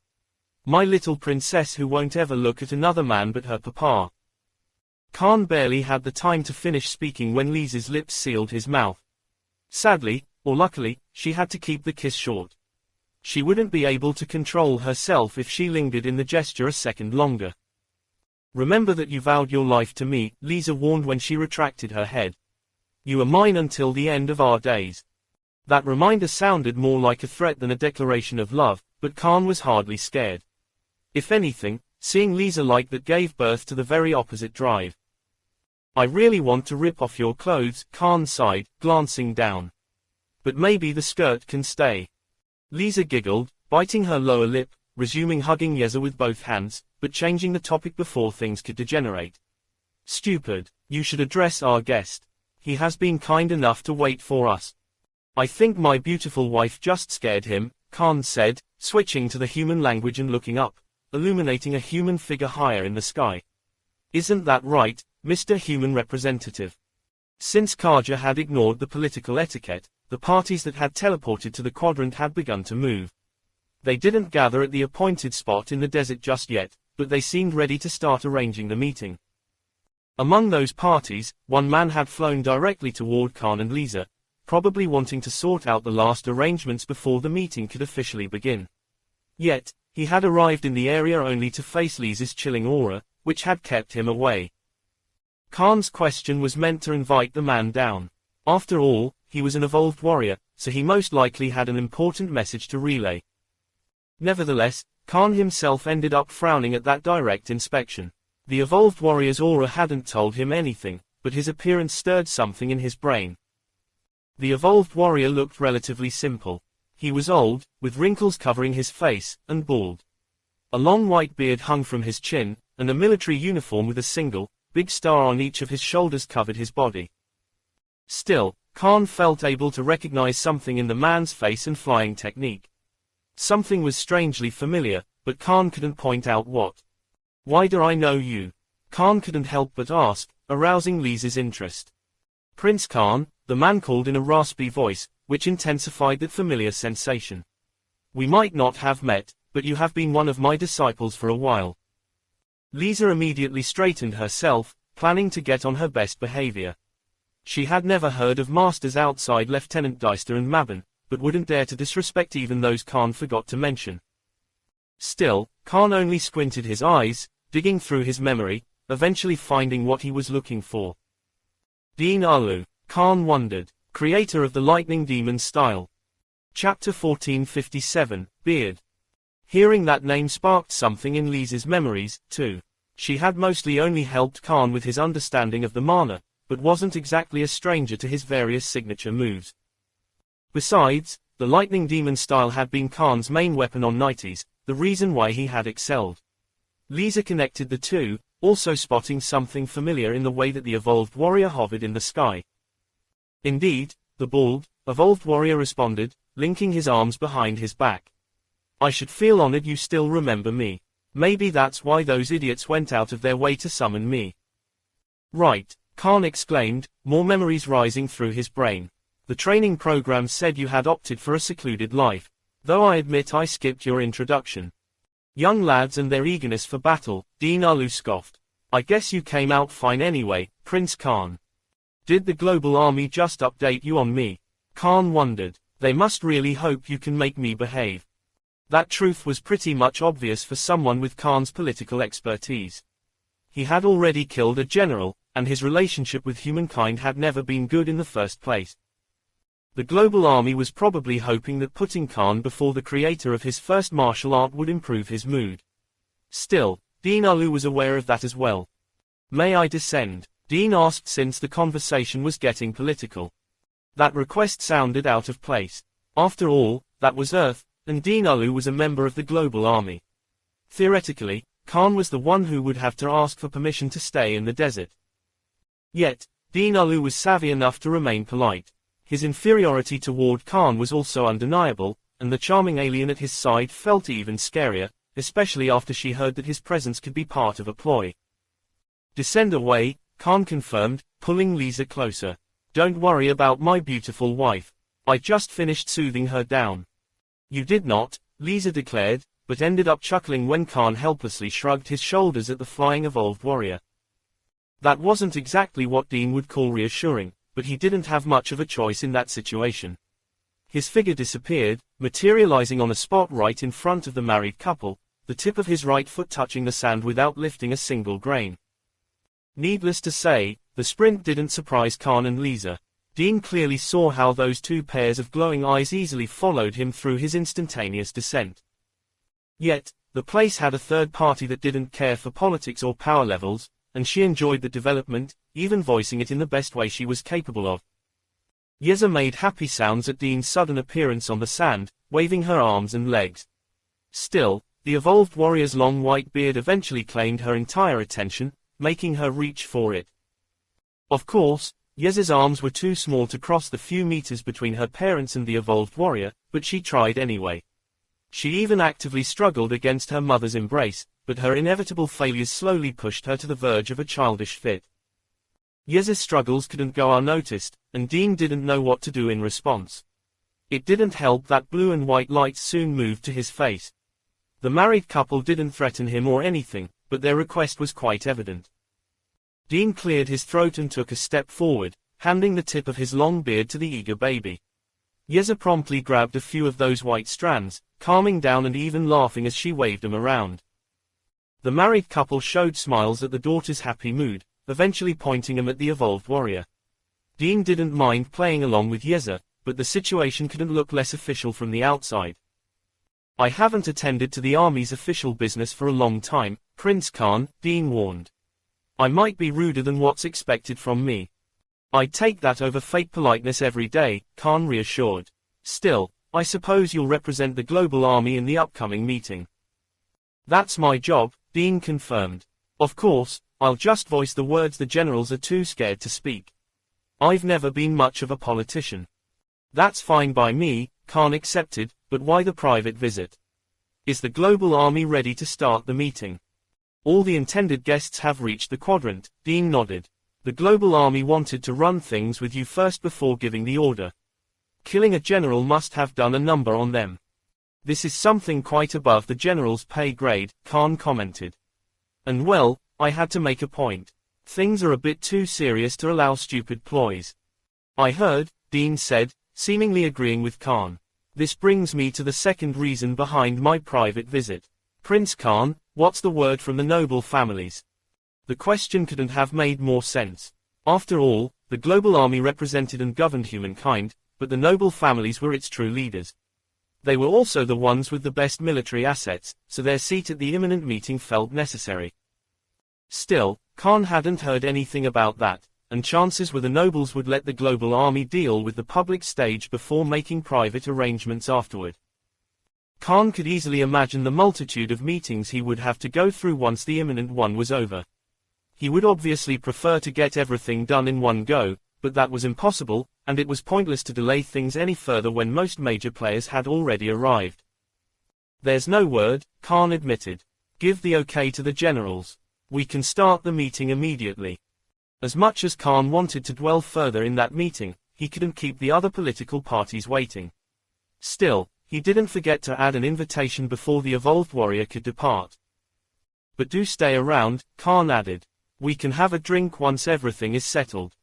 "With pleasure, Prince Khan," Dean agreed, and Lisa pulled Yeza toward her, making her forget about the evolved warrior's white beard, allowing him to leave without causing problems. "Humankind isn't as hopeless as I feared," Lisa commented now that the couple was alone again. "He did look strong for a human evolved warrior," Khan commented. "Let's hope there are bigger old monsters around. The regulated universe will need every last one of them." Chapter 1458, History. Everything began to move once Dean Ulu returned to the human leaders, relaying Khan's message so that they could spread the word to the other guests in the quadrant. The event forced the group in the desert to disperse, at least partially. Monica, Zalpa, Snow, and the other Nichols left, returning to what was left of Aina to reunite with Khan's forces. Only Rodney, Doku, and George remained in the desert, planning to help represent their respective species. Theoretically, George was superfluous there, but his direct testimony of the Scarlet Eye's army's power was priceless, so he stuck around. Khan, Lisa, and Yeza didn't hesitate to join the trio, but their arrival couldn't claim their attention when a never-before-seen scene unfolded all around them. Diverse envoys were converging in their location, filling the symphony with political tension. Of course, the Human Party was the first to become visible, comprising a few elite soldiers and led by Dean Ulu and the three generals, whom Rodney didn't hesitate to walk toward. He met the group halfway through the desert, joining it before approaching Khan with it. The crows came next. A small group of humanoid lizards wearing medical coats and sitting on floating metal chairs hovered over the white sand, led by Musan and a tall sphere that featured a bright enneagram on its front. The FE didn't take long to become visible, either. Tlixic led the few troops that had come in Aina's aid through the desert, accompanied by a female evolved warrior donning a black robe. The latter had no superficially striking features, but her tail hovered above her head, waving left and right to point at the other guests. To Khan's welcome surprise, the Fuvil also arrived. He didn't recognize any of the warriors in their small group, but his attention only lingered on the completely silver figure in the lead. That evolved warrior had more implants than organic flesh, giving his face skull-like features. Except for the Thilku, all the militarized major players in the regulated universe had appeared, but another group arrived nonetheless. Lieutenant Dyster led a few Skalker and humans to the area, making them bring pillows, carpets, tables, and drinks, arranging a proper banquet while everyone else was busy gathering. Despite the meeting's relevance, the arrangements were quite simple. The location didn't allow for fancy stuff anyway, so Lieutenant Dyster and his group quickly departed, leaving Khan before that diverse gathering of inhuman powers. All those species had already interacted and made deals among each other to a certain extent. However, that general gathering was bound to make history. That diverse participation alone was unheard of, and the presence of evolved assets elevated everything to a superior level. The scene had an even deeper meaning for Khan. Humans, crows, FE, Nichols, and Fuvil had gathered at his request, and their evolved warriors only had eyes for him. The clueless kid from Eliko slums had become able to call upon the greatest powers in the universe, planning to be their savior. Of course, such a prompt response would have been impossible without a common, terrifying enemy. The wounds the true chaos had inflicted on the regulated universe during its sudden invasion had vouched for its might, forcing those different powers to at least try to cooperate. Actually, the results of the true chaos attack were still unclear, and the meeting still lacked a few important guests. Khan was a noble and a Thilku lord, so he could speak for both, but that would have to be made clear right away. However, a strand of energy that made all the evolved warriors and those with heightened senses on the scene curious or confused arrived, making them refocus on its source. Something foreign had spread inside Khan's brain, forcing him to summon his Thilku's accent. "Old envoy, what is it?" Khan asked, speaking despite the conversation happening inside his mind. Khan listened to the response, and his eyes went wide, ending up voicing a louder question. "He wants what? Isn't it easier if I—" The voice in Khan's mind didn't let him finish speaking, and he only sighed in response. He knew that stubbornness very well. Fulfilling it without killing anyone was the problem. "All right, give me a few minutes," Khan said, massaging his temples. "Let's avoid pointless slaughters." The foreign mana disappeared from Khan's brain, but his mood didn't improve. Still, he looked at the gathered groups and clapped his hands to claim their attention. "All right, people, we don't have time to waste," Khan announced. "Anyone who isn't an evolved warrior must get as far away from here." "Prince Khan," Brigadier General Seekham from the human group called. "We agreed to your request of bringing worthy representatives, but our presence is necessary to ensure that our political stances are respected." The other alien groups didn't say anything, but their agreeing stance was clear. In most cases, the evolved assets didn't actively take part in the political landscapes, so they needed their weaker companions to voice their species' interests. Still, Khan didn't have any hidden agenda. He was only looking out for anyone too weak to withstand what was about to befall the quadrant. "You can't ensure anything if you are dead," Khan cursed. "And make no mistake, you will die once the Emperor gets down here." Countless eyes lit up at that revelation. The Thilku Emperor was quite the mysterious figure, whom almost anyone involved with politics wanted to meet or learn about. Yet, Khan disregarded the general curiosity to look at George and Doku to repeat his warning. The same goes for you too. Out. If Savdit complains, she can come here herself. One moment, Prince Khan, Rodney intervened, sounding far politer than ever. Are you certain we wouldn't be able to withstand meeting the Thilku Emperor? The other mortal assets from the various groups shared the reasons behind Rodney's question. Meeting the Thilku Emperor was a priceless experience that no one had ever come close to obtaining before Khan joined the picture. It wasn't something they could give up on so easily. Why do I even bother talking? Khan muttered as a white glow started to escape Lisa's figure, protecting the baby in her arms since she knew what was about to happen. Then, the entire desert and the very sky above it started to tremble as Khan revealed a fraction of what his aura's weighed. Chapter 1459, Calamity. The sky fell, sand rose, blowing everywhere and giving birth to deadly storms. Everything trembled violently, seemingly announcing the end of that already damaged quadrant. Nevertheless, something invisible but far more threatening joined those natural catastrophes. A pressure that trivialized the very concept of life descended into the quadrant, squashing everything down, preventing anyone too weak to withstand it from abiding by the natural functions. Rodney struggled to no end under that invisible weight, but one of his legs eventually gave in, making him kneel to the sand. He couldn't breathe, summon mana, or think, becoming nothing more than a powerless pebble in the face of a superior mountain. Except for George and Doku, the other non-evolved warriors had it far worse than Rodney.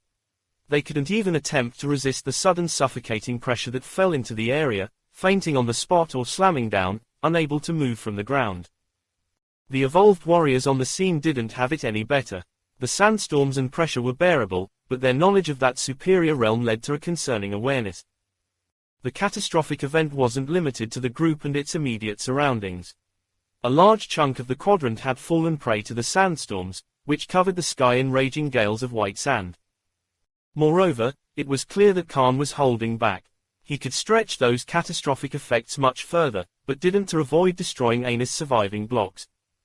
Also, the depths of that power were simply shocking. Capable evolved warriors with elements suited for those vast areas of effect attacks could cause similar catastrophes, but Khan hadn't used any of that. He was simply letting his existence a bit loose, and the world suffered because of that. Still, Khan controlled himself to a certain extent.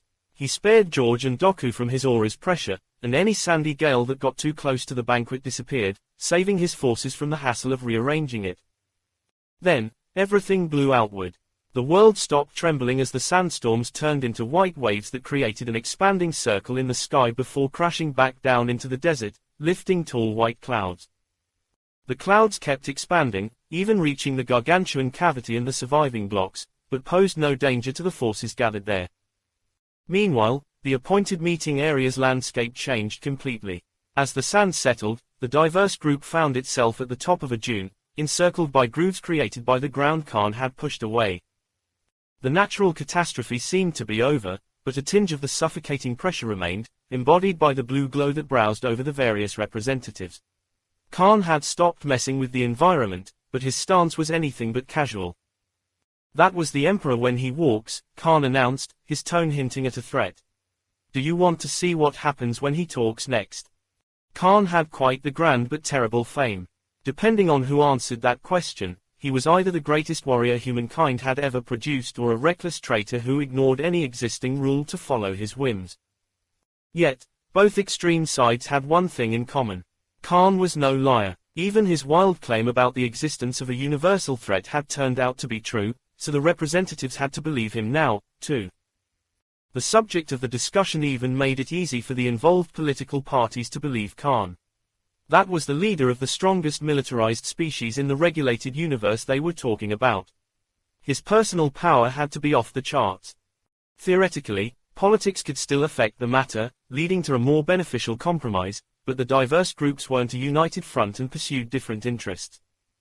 The crows were the first to react. The symbols inside the sphere's bright enneagram scrolled until it reached clear conclusions, which it shared with its group. Except Musan, every humanoid lizard departed upon receiving those orders, only leaving the evolved warrior and the tall sphere on the top of the dune. The Fe came next. The female evolved warrior clad in a black robe slammed her tail to the sand, issuing a silent order, making Tlixic and her underlings jump off the dune to slide down its slopes and leave the area. The Fuvial followed suit. The evolved alien, who was more implants than organic tissues, nodded at his underlings, clicking his silver, bony-like jaw, before crossing his metal arms, focusing on Khan while his group dispersed. Obviously, the human group was more conflicted than the others about the matter. Earth was their home, so following the orders of alien forces didn't exactly feel good. The generals on the scene also had different interests, and each one of them wanted to gain some leverage over their peers. Building a connection with the Thilku Emperor was the best political edge in the world, so they couldn't give up on it so easily. Moreover, the chosen human representative wasn't exactly a politician. Dinalu was capable, but couldn't speak for humankind. Even he seemed to realize that pickle as he caressed his long white beard, but the reality of the situation was undeniable. Mortals couldn't stay. More than half of everyone's groups had fainted and were being carried away by the departing troops. The human team was no exception, highlighted by how the generals were still struggling to get back to their feet. Even Rodney couldn't refute the obvious, and his many mental machinations led to a single conclusion. He couldn't stay. No one but evolved warriors could, so he made sure to be the first to voice clear orders. Special Asset Alu, Rodney called, straightening himself up before the rest of his group. We expect detailed briefings once the meeting is over. Just hope that the booze isn't too good, generals, Dinalu commented, but his disrespect for the chain of command didn't stop Rodney from heading for the dune slope. Rodney's departure forced the other generals to comply, giving orders to the fewer weight troops to take care of their fainted companions and leave the dune. Chapter 1460, Meteor. Khan watched the general departure before glancing to his side. George and Doku were still there, seemingly hesitating to leave, only for both to prove him wrong. The two men didn't need to endure Khan's might directly to know how outclassed they were for the meeting. Still, theoretically, Doku would have to stick around to represent the Nichols. The ceasefire didn't imply that Lisa could take care of those duties. Doku was also quite the dutiful soldier and chief, but he only ended up winking at Khan there, waiting for George to steal a couple of bottles from the nearby tables before jumping off the dune with him. Khan didn't know whether to laugh or shake his head, but the situation didn't allow either reaction.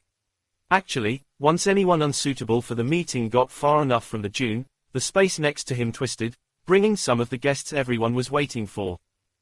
Four tall figures suddenly teleported onto the dune, and the atmosphere tensed up before the auras they released. Only evolved warriors and Yeza were left in the area, so no one could misjudge the newcomer's shocking might. Lord Mighty, Lord Envoy, Lord Enforcer, and Lord Blind Sword didn't wear capes or crowns, but their allegiance couldn't be more evident.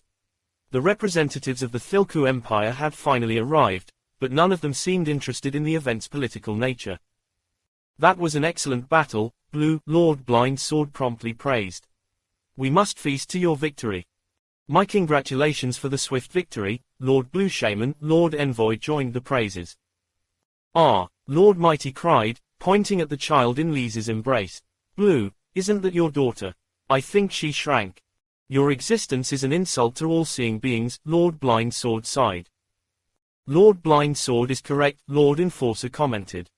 Blue, Lord Mighty continued, disregarding the previous comment to lean over Khan's head. Why is your daughter glowing? That gathering of evolved existences that defied reason obviously wasn't the place for a baby, but Lisa kept protecting Yeza. All her white light had gone to her daughter, enveloping her in a bright defensive membrane. That's to protect her from your idiocy, Lord Blind Sword said. Ah, Lord Mighty cried again, straightening himself and crossing his arms. Lord Mighty is too mighty for barriers to defend against his influence. Lord Idiot Muscles is correct, Lord Enforcer stated. Even Lord Enforcer can't deny my might. Lord Mighty declared, grinning until he showed his sharp canines. Lord Enforcer meant that we are all dumber due to your presence, Lord Blind Sword scoffed. Lord Blind Sword is correct, Lord Enforcer confirmed. The tension brought by the newcomers didn't match the ruckus at all. The conversation was happening in the Thilku language, so its contents weren't clear, but every bystander could see the playful vibe behind those powerful existences. Also, to the bystanders' shock, Khan looked completely at ease and part of the picture. If anything, he was the only one wearing colors proper to a Thilku lord. Still, as much as Khan would love to join the bickering, he couldn't possibly fail to notice how the Thilku group lacked its central piece. He also knew the royal guards would never leave their posts, and the answers arrived when something touched the edge of his perception. Was there no better way? Khan cursed in the Thilku language before switching to the Nichols as he stole Yeza from his wife's arms. Lisa, please. Lisa's perception was almost as monstrous as Khan's, so she knew what her husband wanted from her. She briefly glanced at the sky, calculating something before stepping toward the dune's edge, unleashing her mana. The temperature instantly dropped, and white ice replaced the sand on one side of the dune and further past its base, creating a frozen landmass that stretched toward the horizon. The landmass also glowed with faint but pure light that started to affect the world above it. The air seemed to slow down under its influence, and the same went for the symphony. Still, most of that ice's power remained inside its fabric. That instantaneous display of the Nichols arts caught the evolved bystanders' attention, but something far greater soon brought their eyes to the sky. Something had appeared, too powerful and vast to ignore, and was getting closer at unfathomable speed, even accelerating in the process. A meteor made of the greatest existence those evolved warriors had ever witnessed was plummeting toward the area, showing no signs of slowing down. Then, a blur crossed everyone's senses, and the meteor crashed on the white landmass, causing the most violent earthquake yet and unleashing a shockwave that lifted storms of disintegrating frozen shards. Still, for each shard that shattered, the white light intensified, creating a cold but strangely cozy pillar that rose into the sky and shone onto the quadrant. The sudden, violent earthquake immediately waned, seemingly quieted down by the bright pillar. That white light also contained the shockwave, never giving it the chance to reach the dune or the surrounding desert. Yet, the destruction continued. Violent energy kept trying to expand, only for the vanishing landmass to slow it down, forcing it to release its energy on the spot and in a far more bearable manner. Eventually, the meteor's consequences waned, and the same went for the white pillar. That bright structure shrank and faded, revealing a massive gorge littered with a few surviving chunks of ice. Of course, the figure at the center of that half-spherical cavity made the surrounding and previous destruction trivial. A tall Thilku donning a thick cape and a golden crown proudly stood on the sand, utterly unaffected by the disastrous fall. The emperor of the Thilku Empire had stepped outside Zedekiel for the first time in probably forever, and his arrival couldn't have been more scenic. Nevertheless, emperor or not, that grand and impossibly vast existence remained a Thilku. In many ways, he embodied everything the Thilku had to be and brought it to the extreme, so his first announcement played right along with his royal guards bickering. Lord Blue Shaman, the emperor called, not needing to raise his voice for it to reach the dune. The next battle is mine. Needless to say, that excited statement wasn't something mere sand could endure. Sandstorms rose again, and the dune Khan had been careful enough to keep standing was blown away as if it were nothing more than a small pile of dust. This concludes the chapters. Show your appreciation by liking this video and subscribe.